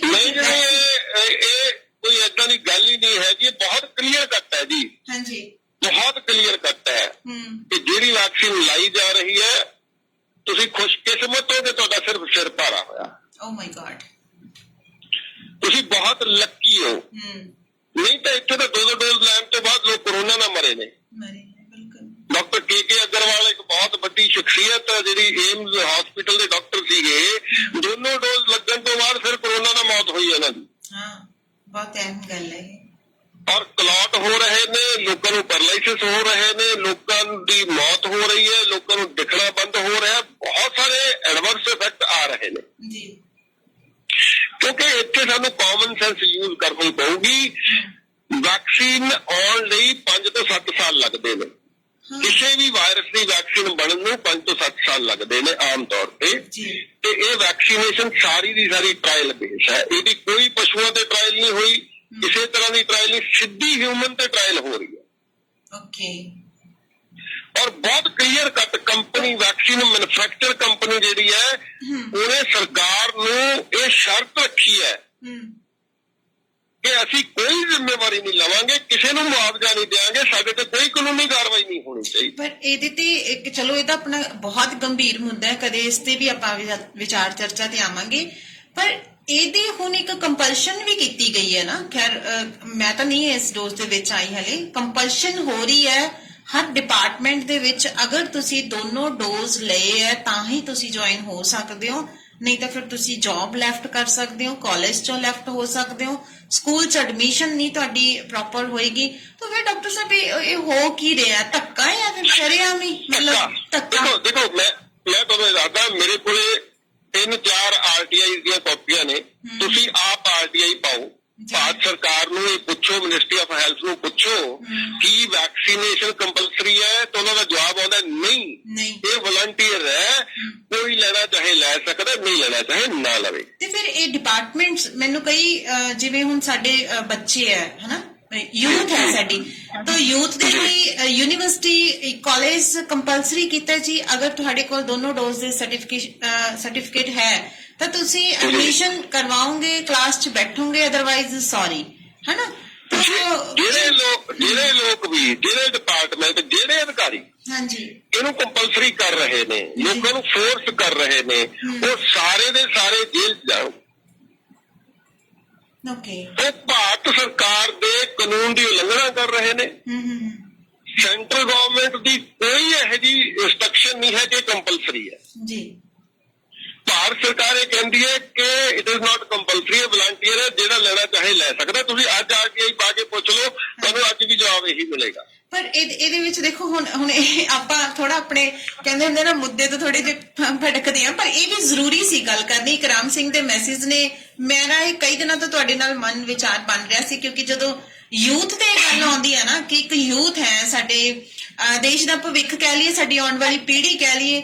ਹੁਣ ਆਪਾਂ ਇੱਕ ਪਾਸੇ ਸਭ ਜਾਣੂ ਹੈ ਕਿ ਇਸ ਵੈਕਸੀਨੇਸ਼ਨ ਦੇ ਨਾਲ ਬੜੀ ਸਾਰੀ ਪ੍ਰੋਬਲਮਸ ਆ ਰਹੀ ਹੈ, ਲੋਕਾਂ ਨੂੰ ਆ ਰਹੀ ਹੈ, ਹੱਡ ਪੈਰ ਗੋਡੇ ਟੁੱਟਣੇ ਸ਼ੁਰੂ ਹੋਏ ਵੇ ਆ।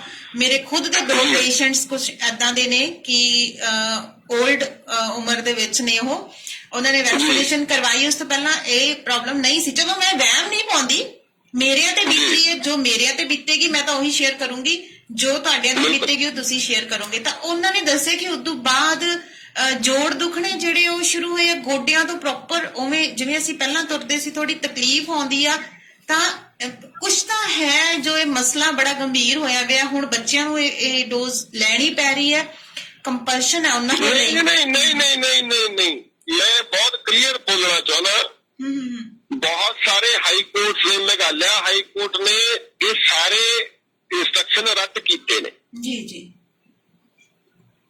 ਬੰਬੇ ਦੇ ਵਿੱਚ ਲੋਕਲ ਟ੍ਰੇਨ ਦੇ ਵਿੱਚ ਚੜ੍ਹਨ ਤੇ ਉਹਨਾਂ ਨੇ ਕਰ ਦਿੱਤਾ, 2 ਡੋਜ਼ ਲੱਗੀਆਂ ਹੋਣਗੀਆਂ ਤਾਂ ਲੋਕਲ ਟ੍ਰੇਨ ਚੜੋਗੇ। ਉਸ ਨੂੰ ਹਾਈ ਕੋਰਟ ਦੇ ਵਿੱਚ, ਬੰਬੇ ਹਾਈ ਕੋਰਟ 'ਚ ਕੇਸ ਲੱਗਿਆ ਹੋਇਆ, ਰਿਟ ਲੱਗੀ ਹੋਈ ਹੈ। ਜੀ ਠੀਕ ਹੈ। ਕੁਝ ਲੋਕ ਨੇ ਜਿਹੜੇ ਲੋਕਾਂ ਦਾ ਭਲਾ ਚਾਹੁੰਦੇ ਨੇ, ਉਹ ਇਸ ਮੁੱਦੇ ਤੇ ਫਾਈਟ ਕਰ ਰਹੇ ਨੇ। ਜੀ ਤਾਂ ਜਿਹੜੇ ਵੀ ਲੋਕ ਇਹ ਪਹਿਲੀ ਗੱਲ ਤਾਂ ਇਹ ਹੈ ਕਿ ਲਵਾਉਣਾ ਕਿ ਨਹੀਂ ਲਵਾਉਣਾ, ਉਹਦੇ 'ਚ ਬਹੁਤ ਕਲੀਅਰ ਹੈ ਵੀ ਲਵਾਉਣ ਤੋਂ ਬਾਅਦ ਤੁਹਾਨੂੰ ਕੋਈ ਲਾਭ ਹੋਏਗਾ, ਇਸ ਗੱਲ ਦਾ 1% ਵੀ ਕੋਈ ਸਬੂਤ ਨਹੀਂ ਹੈ ਜਾਂ ਕੋਈ ਐਵੀਡੈਂਸ ਨਹੀਂ ਹੈ ਕਿ 1% ਵੀ ਕੋਈ ਫਾਇਦਾ ਹੋਏਗਾ, ਲੇਕਿਨ ਨੁਕਸਾਨ ਹੋਏਗਾ ਇਹ 100% ਹੈ।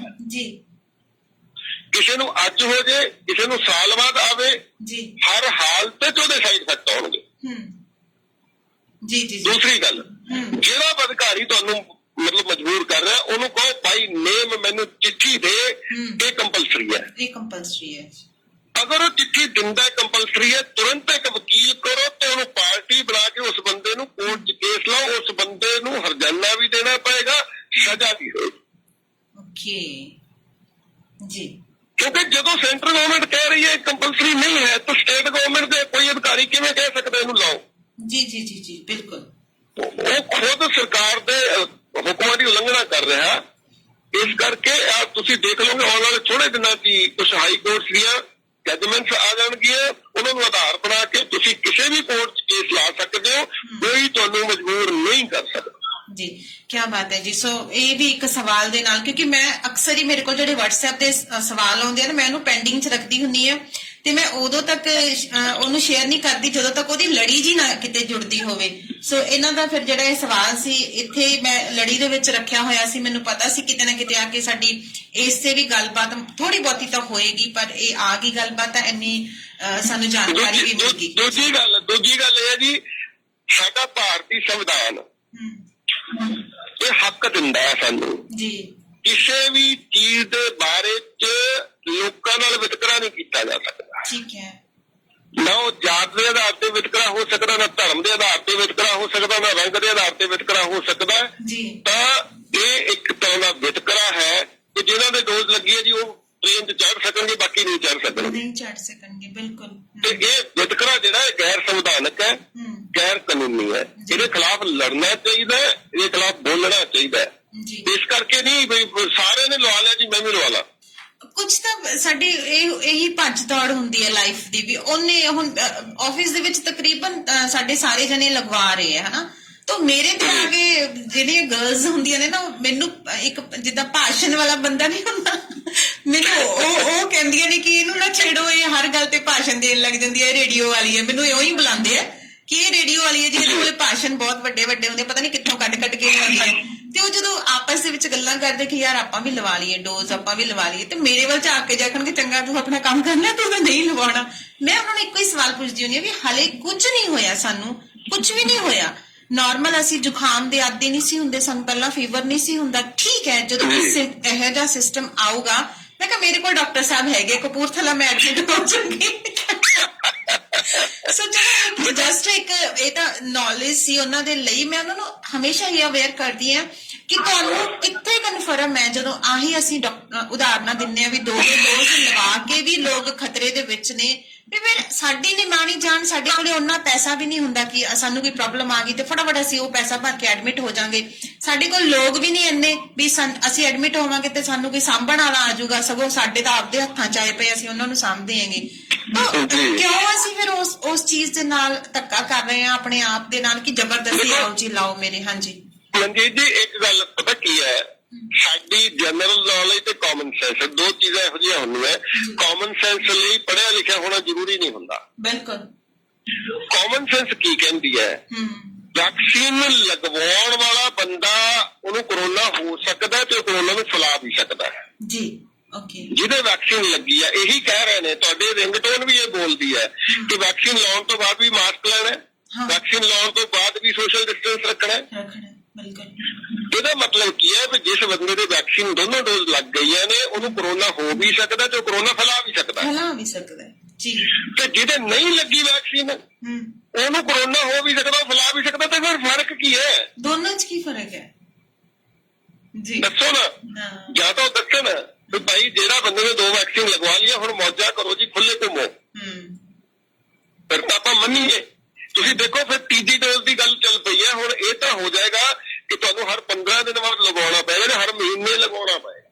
ਫਿਰ ਕੀ ਕਰਾਂਗੇ? ਕਿਉਂਕਿ 3 ਹਫ਼ਤੇ ਤੋਂ ਬਾਅਦ ਉਹ ਐਂਟੀਬਾਡੀ ਰਹਿੰਦਾ ਹੀ ਨਹੀਂ। ਦੂਜੀ ਗੱਲ, ਸਰਕਾਰ, ਅੰਕੜੇ, ਹੈਲਥ ਮਿਨਿਸਟਰੀ, ICMR ਸਾਰਿਆਂ ਨੇ ਇਹ ਗੱਲ ਮੰਨੀ ਹੈ ਕਿ 80% ਲੋਕਾਂ ਦੇ ਅੰਦਰ ਨੈਚੁਰਲ ਇਮਿਊਨਿਟੀ ਬਿਲਡ ਹੋਈ ਹੈ, ਨੈਚੁਰਲ ਐਂਟੀਬਾਡੀ ਬਣੇ ਨੇ। 80% ਲੋਕਾਂ ਨੂੰ ਜਾਂ ਤਾਂ ਹਲਕੇ ਲੱਛਣ ਆਏ ਨੇ ਜਾਂ ਆਏ ਹੀ ਨਹੀਂ। ਤਾਂ ਜਿਹੜੇ ਬੰਦੇ ਦੇ ਸਰੀਰ ਨੇ ਕੁਦਰਤੀ ਤਰੀਕੇ ਨਾਲ ਲੜ ਲਿਆ ਕਰੋਨਾ ਨਾਲ, ਉਹਨੂੰ ਵੈਕਸੀਨ ਦੀ ਕੀ ਲੋੜ ਹੈ? ਬਿਲਕੁਲ। ਜਾਂ ਤੁਸੀਂ ਇਹ ਕਰੋ ਵੀ ਘੱਟੋ ਘੱਟ ਉਸ ਬੰਦੇ ਦਾ ਐਂਟੀਬਾਡੀ ਟੈਸਟ ਕਰ ਲਓ ਪਹਿਲਾਂ, ਜੇ ਉਹਦੇ ਅੰਦਰ ਨੈਚੁਰਲ ਐਂਟੀਬਾਡੀ ਹੈਗੇ ਫਿਰ ਕਿਉਂ ਦੇ ਰਹੇ ਉਹਨੂੰ ਵੈਕਸੀਨ? ਕਿਉਂ ਦੇ ਰਹੇ ਜੀ? ਬਿਲਕੁਲ। ਇਹਦਾ ਮਤਲਬ ਤਾਂ ਇਹ ਹੈ ਵੀ ਜਿਹੜੇ ਨੈਚੁਰਲ ਐਂਟੀਬਾਡੀ ਤੁਹਾਡੇ ਅੰਦਰ ਬਣੇ ਨੇ, ਤੁਸੀਂ ਟੀਕਾ ਲਾ ਕੇ ਉਹਨਾਂ ਨੂੰ ਵੀ ਡਿਸਟਰਬ ਕਰ ਰਹੇ ਹੋ, ਉਹਨਾਂ ਨੂੰ ਵੀ ਪੋਲਿਊਟ ਕਰ ਰਹੇ ਹੋ। ਦੂਜੀ ਗੱਲ ਜਿਹੜੀ ਮੈਂ ਦੱਸਣੀ ਚਾਹੁੰਦਾ, ਉਹ ਨਹੀਂ ਜਾਣਕਾਰੀ ਲੋਕਾਂ ਨੂੰ, ਵੈਕਸੀਨ ਦੇ ਵਿੱਚ ਇੱਕ ਇਨਗਰੀਡੀਐਂਟ ਹੈ ਜਿਹਨੂੰ ਕਿਹਾ ਜਾਂਦਾ ਫੀਟਲ ਬੋਵਾਈਨ ਸੀਰਮ ਜੀ, FBS ਜੀ। ਉਹ FBS ਕੀ ਹੈ? ਇੱਕ ਗਰਭਵਤੀ ਗਾਂ ਨੂੰ ਜਿੰਦਾ ਗਰਭਵਤੀ ਗਾਂ ਦਾ ਪੇਟ ਕੱਟਿਆ ਜਾਂਦਾ ਹੈ। ਅੱਛਾ। ਉਹਦੇ ਵਿੱਚ ਉਹਦਾ ਬਛੜਾ ਕੱਢਿਆ ਜਾਂਦਾ, ਅਣਜੰਮਿਆ ਬਛੜਾ ਜੀ। ਉਸ ਬਛੜੇ ਦੇ ਹਾਰਟ ਦੇ ਵਿੱਚੋਂ ਖੂਨ ਲਿਆ ਜਾਂਦਾ ਹੈ, ਜਿਹਨੂੰ ਫੀਟਲ ਬੋਵਾਈਨ ਸੀਰਮ। ਕਾਲ ਡ੍ਰੌਪ ਹੋਈ ਹੈ ਜੀ, ਕੋਈ ਗੱਲ ਨਹੀਂ, ਆਪਾਂ ਵਾਪਸ ਜੁਆਇਨ ਕਰ ਲੈਂਦੇ ਹਾਂ। ਪਰ ਇੱਕ ਚੀਜ਼ ਦੇਖੋ, ਮੈਂ ਕੱਲ ਤੁਹਾਨੂੰ ਇੱਕ ਸ਼ਬਦ ਯੂਜ਼ ਕੀਤਾ ਸੀ ਕਿ ਤੁਸੀਂ ਕਹਿ ਰਹੇ ਹੋ ਮੈਂ ਆਮ ਇਨਸਾਨ ਹੈ, ਤਾਂ ਦੇਖੋ ਕਿੰਨੀਆਂ ਖਾਸ ਗੱਲਾਂ ਨਿਕਲ ਆਉਂਦੀਆਂ ਸਾਡੇ ਆਮ ਸਵਾਲਾਂ ਦੇ ਵਿੱਚੋਂ। ਸੋ ਹਰ ਚੀਜ਼ ਦੇ ਉੱਪਰ ਸੋਚਣਾ ਜ਼ਰੂਰੀ ਹੈ ਜੀ, ਕਿਉਂਕਿ ਇਹ ਦਿਮਾਗ ਸਾਨੂੰ ਸੋਚਣ ਨੂੰ ਹੀ ਮਿਲਿਆ। ਅੱਜ ਇਹਨੂੰ ਅਸੀਂ ਆਪਣੀ ਸੋਚ ਦੇ ਵਿੱਚ ਨਾ ਇਨਵੋਲਵ ਕਰਾਂਗੇ, ਇਹਨੂੰ ਐਵੇਂ ਪੀਪੇ ਨੂੰ ਖਾਲੀ ਰੱਖੀ ਬੈਠੇ ਰਹਾਂਗੇ ਵੀ ਰੱਖਿਆ ਬਸ ਤੂੰ ਪਿਆ ਵਿੱਚ ਪਿਆ ਰਹਿ, ਹਨਾ। तो वो भी जरूरी नहीं है, पर हर मुद्दे ਦੇ ਉੱਪਰ ਵਿਚਾਰ ਚਰਚਾ ਕਰਨੀ ਬਹੁਤ ਲਾਜ਼ਮੀ ਹੈ, ਕਿਉਂਕਿ ਚਾਰ ਜਣੇ ਜਦੋਂ ਅਸੀਂ ਗੱਲਾਂ ਬਾਤਾਂ ਨੂੰ ਕਰਾਂਗੇ, ਨੌਲੇਜਫੁਲ ਗੱਲਾਂ ਬਾਤਾਂ, ਫਜ਼ੂਲ ਦੀਆਂ ਨਹੀਂ, ਜਦੋਂ ਅਸੀਂ ਜਾਣਕਾਰੀ ਭਰਪੂਰ ਗੱਲਾਂ ਕਰਾਂਗੇ ਤਾਂ ਕੁਝ ਨਾ ਕੁਝ ਤਰਕ ਜ਼ਰੂਰ ਨਿਕਲਿਆ ਆਉਂਦਾ ਹੈ। ਜੀ ਡਾਕਟਰ ਸਾਹਿਬ ਕਾਲ ਡ੍ਰੌਪ ਹੋ ਗਈ ਸੀ ਜੀ। ਹਾਂ ਫੀਟਲ ਬੋਵਾਈਨ ਸੀਰਮ ਹੈ ਜਿਹੜਾ, ਹਾਂਜੀ, ਤੁਸੀਂ ਉਹ ਵੈਕਸੀਨ ਦੇ ਵਿੱਚ ਪਾਇਆ ਗਿਆ, ਮਤਲਬ ਗਰਭਵਤੀ ਗਾਂ ਨੂੰ ਮਤਲਬ ਉਹਦਾ ਪੇਟ ਕੱਟ ਕੇ ਉਹਦੇ ਚੋਂ ਬੱਚਾ ਕੱਢ, ਜਿੰਦਾ ਹੋਣਾ ਚਾਹੀਦਾ ਉਹ ਬੱਚਾ, ਜਿੰਦਾ ਤੇ ਹਾਰਟ ਦੇ ਵਿੱਚ ਛੇਦ ਕਰਕੇ ਉਹਦੇ ਚੋਂ ਖੂਨ ਕੱਢ ਕੇ ਉਹ ਪਾਇਆ ਜਾਂਦਾ ਹੈ। ਕਰੋੜਾਂ ਲੱਖਾਂ ਗਾਵਾਂ ਮਾਰੀਆਂ ਗਈਆਂ ਇਹਨੂੰ ਵੈਕਸੀਨ ਨੂੰ ਬਣਾਉਣ ਲਈ। ਮਤਲਬ ਅਗਰ ਉਹ ਲੋਕ ਜਿਹੜੇ ਕਹਿੰਦੇ ਨੇ ਅਸੀਂ ਵੈਜੀਟੇਰੀਅਨ ਆ, ਉਹ ਲੋਕ ਜਿਹੜੇ ਕਹਿੰਦੇ ਅਸੀਂ ਗਊ ਹੱਤਿਆ ਨੂੰ ਪਾਪ ਸਮਝਦੇ ਆ, ਘੱਟੋ ਘੱਟ ਉਹਨਾਂ ਲੋਕਾਂ ਨੂੰ ਤਾਂ ਇਹ ਗੱਲ ਸਮਝਣੀ ਚਾਹੀਦੀ ਹੈ ਕਿ ਅਸੀਂ ਨਹੀਂ ਲੈਣਾ ਇਹ ਵੈਕਸੀਨ। ਜੀ ਦੂਜੀ ਗੱਲ, ਇਹਦੇ ਤੇ ਰਿਲੀਜੀਅਸ ਐਗਜ਼ੈਂਪਸ਼ਨ ਦਾ ਇੱਕ ਤੁਹਾਡੇ ਕੋਲ ਹੱਕ ਹੈ। ਅਗਰ ਤੁਸੀਂ ਇਹ ਲਿਖ ਕੇ ਦੇ ਦਿੰਦੇ ਹੋ ਕਿ ਮੈਂ ਹਿੰਦੂ ਧਰਮ ਨੂੰ ਮੰਨਦਾ ਜੀ, ਮੈਂ ਗਾਂ ਹੱਤਿਆ ਨੂੰ ਪਾਪ ਸਮਝਦਾ, ਇਹਦੇ ਚ ਬਛੜੇ ਦਾ ਖੂਨ ਹੈ ਤੇ ਮੈਨੂੰ ਛੋੜ ਦਿੱਤੀ ਜਾਵੇ, ਮੈਂ ਇੰਜੈਕਸ਼ਨ ਨਹੀਂ ਲੈਣਾ ਚਾਹੁੰਦਾ, ਤਾਂ ਵੀ ਤੁਹਾਨੂੰ ਕੋਈ ਮਜਬੂਰ ਨਹੀਂ ਕਰ ਸਕਦਾ। ਤਾਂ ਆਪਣਾ ਦੇਖ ਲਓ, ਇੱਕ ਵੱਖਰੀ ਜਾਣਕਾਰੀ ਦੇ ਵਿੱਚ ਆ ਗਏ ਆ, ਪਰ ਨੌਲੇਜ ਕਿੰਨੀ ਇਹਦੇ ਵਿੱਚ ਮਿਲ ਗਈ ਆਪਾਂ ਨੂੰ, ਹਨਾ ਜੀ। ਹਾਂ, ਤੇ ਇਸ ਕਰਕੇ ਵੈਕਸੀਨੇਸ਼ਨ ਤੇ ਆਪਾਂ ਅਲੱਗ ਤੋਂ, ਜਿਹੜੇ ਆਪਾਂ ਬੱਚਿਆਂ ਨੂੰ 10-15 ਟੀਕੇ ਬਚਪਨ ਚ ਲਾਉਣੇ ਆ, ਉਹ ਸਾਰੀ ਗੱਲ ਆਪਾਂ ਇੱਕ ਟੌਪਿਕ ਰੱਖਾਂਗੇ, ਵੈਕਸੀਨੇਸ਼ਨ ਦਾ ਕੀ ਫਾਇਦਾ ਹੁੰਦਾ, ਕੀ ਨੁਕਸਾਨ ਹੁੰਦਾ ਜੀ। ਤਾਂ ਵੈਕਸੀਨ ਹੁੰਦਾ ਕੀ ਹੈ, ਬਹੁਤ ਸਾਰੇ ਲੋਕਾਂ ਨੂੰ ਤਾਂ ਇਹੀ ਨਹੀਂ ਪਤਾ ਵੈਕਸੀਨ ਦੇ ਵਿੱਚ ਹੁੰਦਾ ਕੀ ਹੈ। ਲੋਕ ਤਾਂ ਇਹ ਸਮਝਦੇ ਨੇ ਦਵਾਈ ਹੁੰਦੀ ਹੈ। ਵੈਕਸੀਨ ਦੇ ਵਿੱਚ ਉਹੀ ਵਾਇਰਸ ਹੁੰਦਾ ਜਿਹਦੇ ਵਾਇਰਸ ਦਾ ਵੈਕਸੀਨ ਹੈ, ਉਹੀ ਵਾਇਰਸ ਟੀਕੇ ਰਾਹੀਂ, ਇੰਜੈਕਸ਼ਨ ਰਾਹੀਂ ਤੁਹਾਡੇ ਅੰਦਰ ਭੇਜਿਆ ਜਾਂਦਾ ਜੀ। ਤੇ ਇਹਦੇ ਪਿੱਛੇ ਮੰਨਿਆ ਇਹ ਜਾਂਦਾ ਕਿ ਜਦੋਂ ਅਸੀਂ ਉਸ ਵਾਇਰਸ ਦਾ ਕਮਜ਼ੋਰ ਵਰਜਨ ਬੋਡੀ 'ਚ ਭੇਜਾਂਗੇ ਤਾਂ ਬੋਡੀ ਉਹਦੇ ਖਿਲਾਫ ਐਂਟੀਬਾਡੀ ਬਣਾਉਣਾ ਸਿੱਖ ਲੇਗੀ। ਜਦੋਂ ਓਰੀਜਨਲ ਵਾਇਰਸ ਆਏਗਾ ਤਾਂ ਬੋਡੀ ਉਹਦੇ ਨਾਲ ਲੜਨ ਨੂੰ ਆਸਾਨੀ ਹੋ ਜਾਏਗੀ ਜੀ। ਤਾਂ ਮਤਲਬ ਮੌਜੂਦਾ ਜਿਹੜਾ ਸਿਸਟਮ ਹੈ ਇਸ ਵੇਲੇ ਤਾਂ ਇਹ ਹੋਇਆ ਕਿ ਕੋਈ ਟ੍ਰਾਇਲ ਨਹੀਂ ਕੀਤੀ ਗਈ ਕਿਸੇ ਤਰ੍ਹਾਂ ਦੀ, ਮਤਲਬ ਜਿਹੜੀ ਮੈਡੀਕਲ ਅਪਰੂਵਲ ਚਾਹੀਦੀਆਂ ਹੁੰਦੀਆਂ ਨੇ ਉਹ ਸਾਰੀਆਂ ਨਹੀਂ ਹੋਈਆਂ। ਇਸ ਤੋਂ ਬਿਨਾਂ ਹੀ ਲੋਕਾਂ ਨੂੰ ਸਿੱਧਾ ਟੀਕਾ ਲਾਉਣਾ ਸ਼ੁਰੂ ਕਰਤਾ, ਜਿਹਦੇ ਕਰਕੇ ਲੋਕਾਂ ਦੀ ਮੌਤ ਹੋ ਰਹੀ ਹੈ। ਜਾਂ ਇਸ ਤੋਂ ਵੀ ਅੱਗੇ ਕਿਹਾ ਜਾਂਦਾ ਹੈ ਕਿ ਇਹ ਵੈਕਸੀਨੇਸ਼ਨ ਡੀਪੋਪੂਲੇਸ਼ਨ ਦਾ ਏਜੰਡਾ ਹੈ, ਆਬਾਦੀ ਨੂੰ ਘਟਾਉਣ ਦਾ ਏਜੰਡਾ ਹੈ।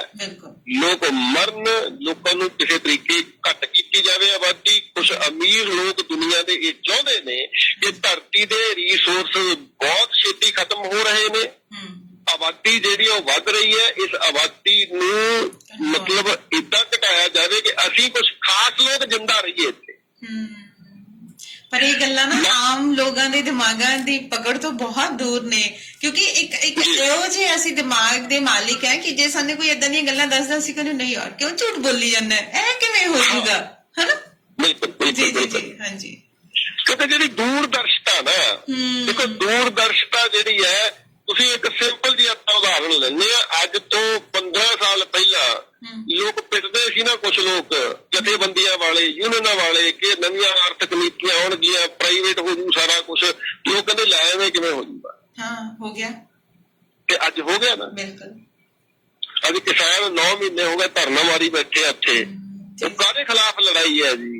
ਲੋਕਾਂ ਦੀ ਪਬਲਿਕ ਸੈਕਟਰ ਪੂਰਾ ਦਾ ਪੂਰਾ ਖਤਮ ਕਰਤਾ, ਲੋਕਾਂ ਦੀਆਂ ਨੌਕਰੀਆਂ ਚਲੀਆਂ ਗਈਆਂ, ਰਹਿੰਦੀ ਖੁੰਦੀ ਕਸਰ ਲਾਕਡਾਊਨ ਨੇ ਪੂਰੀ ਕਰ ਦਿੱਤੀ ਹੈ।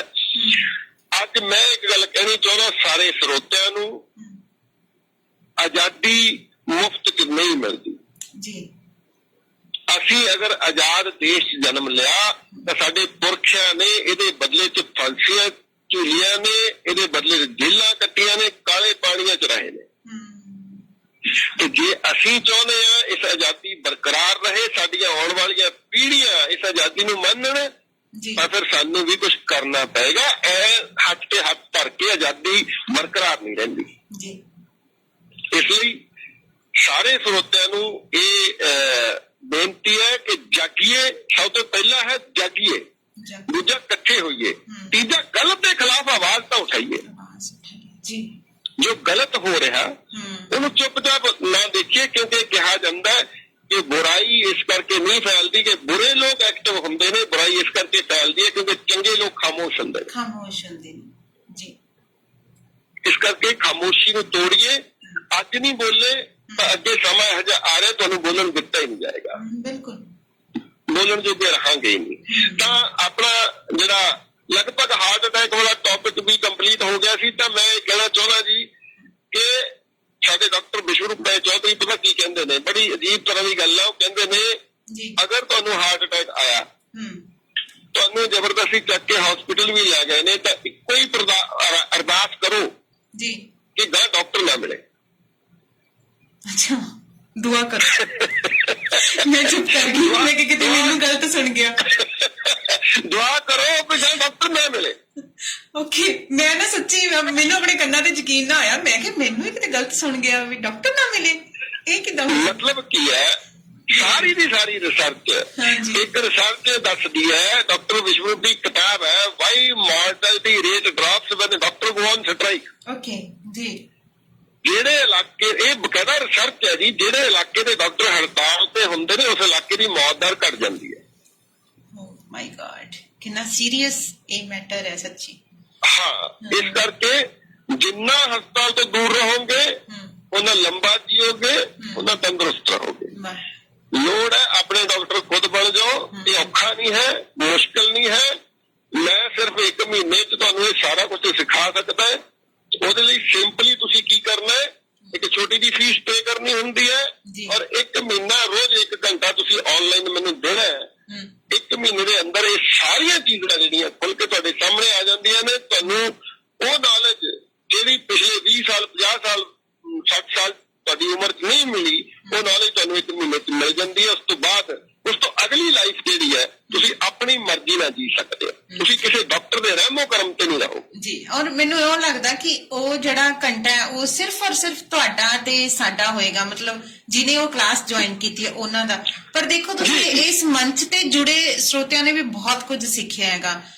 ਇਹ ਮੁਮਕਿਨ ਨਹੀਂ ਅਸੀਂ ਹੋ ਸਕਦੇ ਕਿ ਅਸੀਂ ਆਪਣੀਆਂ ਸਿਹਤਾਂ ਨੂੰ ਲੈ ਕੇ ਅਵੇਅਰ ਨਹੀਂ ਹੋਏ, ਕਿਉਂਕਿ ਜੇ ਪਰਸਨਲੀ ਮੈਂ ਆਪਣੇ ਆਪ ਤੇ ਲਾਵਾਂ ਤਾਂ ਮੈਂ ਬੜੀ ਹਰ ਚੀਜ਼ ਨੂੰ ਨਾ ਬੜਾ, ਮੈਨੂੰ ਸਰ ਵੀ ਕਹਿ ਦਿੰਦੇ ਤੂੰ ਬੜੀ ਜਿੱਦੀ ਆ, ਤਾਂ ਮੈਂ ਬੜੀ ਜਿੱਦ 'ਚ ਰੱਖਦੀ ਹੁੰਦੀ ਸੀ ਮੈਂ ਨਹੀਂ ਇਹ ਕਰ ਸਕਦੀ, ਨਹੀਂ ਕਰ ਸਕਦੀ। ਬਟ ਜਦੋਂ ਹੁਣ ਇਹ ਗੱਲਾਂ ਸੁਣੀ ਦੀਆਂ ਨੇ ਲੱਗਦਾ ਹੈ ਵੀ ਕਿਉਂ ਨਹੀਂ ਕਰ ਸਕਦੀ, ਤਾਂ ਕਰਨਾ ਪੈਣਾ ਆ, ਨਹੀਂ ਤਾਂ ਫਿਰ ਬੜੀਆਂ ਸਾਰੀਆਂ ਬਿਮਾਰੀਆਂ ਦੇ ਵਿੱਚ ਆਉਣਾ ਪਊਗਾ। ਸੋ ਤੰਦਰੁਸਤ ਹੈ ਜੀ, ਅੱਗੇ ਨਾਲੋਂ ਫਰਕ ਹੈ, ਹਰ ਚੀਜ਼ ਦੇ ਵਿੱਚ ਫਰਕ ਹੈ। ਸੋ ਥੈਂਕਸ ਕਰਦੇ ਹਾਂ ਤੁਹਾਡਾ, ਔਰ ਹਮੇਸ਼ਾ ਥੈਂਕਫੁਲ ਵੀ ਰਹਾਂਗੇ ਕਿ ਬਹੁਤ ਵਧੀਆ ਜਾਣਕਾਰੀ। ਔਰ ਜੇ ਮੈਂ ਆਮ ਭਾਸ਼ਾ 'ਚ ਗੱਲ ਕਰਾਂ ਕਿ ਫ੍ਰੀ ਆਫ ਕਾਸਟ, ਕੋਈ ਪੈਸਾ ਤੁਹਾਨੂੰ ਦੇਣਾ ਨਹੀਂ, ਕੋਈ ਪੈਸਾ ਤੁਹਾਡੇ ਤੋਂ ਲੈਣਾ ਨਹੀਂ, ਕੋਈ ਅਸੀਂ ਦਵਾਈ ਨਹੀਂ ਤੁਹਾਡੇ ਤੋਂ ਖਾਣੀ। ਔਰ ਸਾਡੇ ਹੀ ਸ਼ਹਿਰ ਦੇ, ਸਾਡੇ ਹੀ ਸ਼ਹਿਰਾਂ ਦੇ ਵਿੱਚ ਵਿਕਦੇ ਰੇੜੀਆਂ ਤੇ ਫਰੂਟ ਸਬਜ਼ੀਆਂ ਅਸੀਂ ਉਹੀ ਖਾ ਕੇ ਜਿਹੜਾ ਤੰਦਰੁਸਤ ਆਪਣੇ ਆਪ ਨੂੰ ਰੱਖ ਸਕਦੇ ਹਾਂ। ਸੋ ਥੋੜੀ ਜਿਹੀ ਐਕਸਰਸਾਈਜ਼ ਦੇ ਨਾਲ ਅਸੀਂ ਆਪਣੇ ਆਪ ਨੂੰ ਫਿੱਟ ਵੀ ਰੱਖ ਸਕਦੇ ਹਾਂ। ਸੋ ਡਾਕਟਰ ਸਾਹਿਬ, ਸੋਹਣੀ ਜਾਣਕਾਰੀ ਤੁਸੀਂ ਅੱਜ ਦੇ ਦਿਨ ਵਿੱਚ ਦਿੱਤੀ ਹੈ। ਸੋ ਕੋਸ਼ਿਸ਼ ਕਰਾਂਗੇ ਜੀ।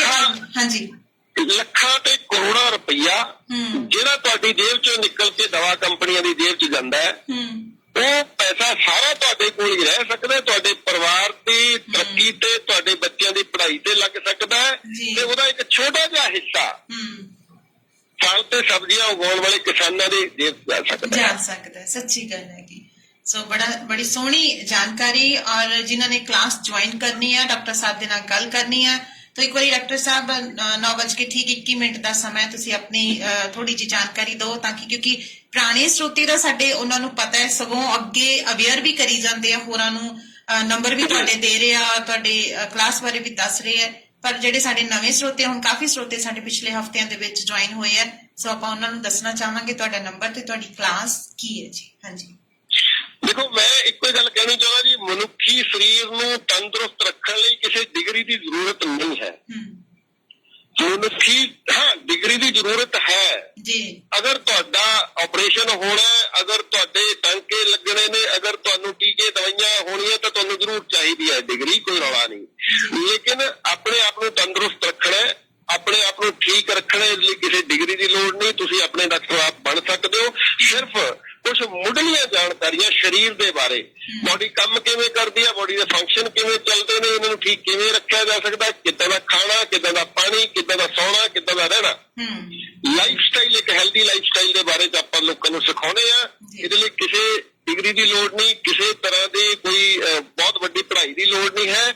ਤਾਂ ਤੁਸੀਂ 1 ਮਹੀਨੇ ਦੇ ਵਿੱਚ, ਮੇਰਾ ਲਾਈਫ ਸਟਾਈਲ ਐਜੂਕੇਟਰ ਦਾ ਕੋਰਸ ਹੈ, 1 ਮਹੀਨੇ ਦਾ ਸਮਾਂ ਹੈ, ਰੋਜ਼ 1 ਘੰਟੇ ਦੀ ਕਲਾਸ ਹੈ, ਰਾਤ ਨੂੰ 8:30 ਤੋਂ 9:30 ਜ਼ੂਮ ਐਪ ਤੇ ਆਨਲਾਈਨ ਕਲਾਸ ਹੁੰਦੀ ਹੈ।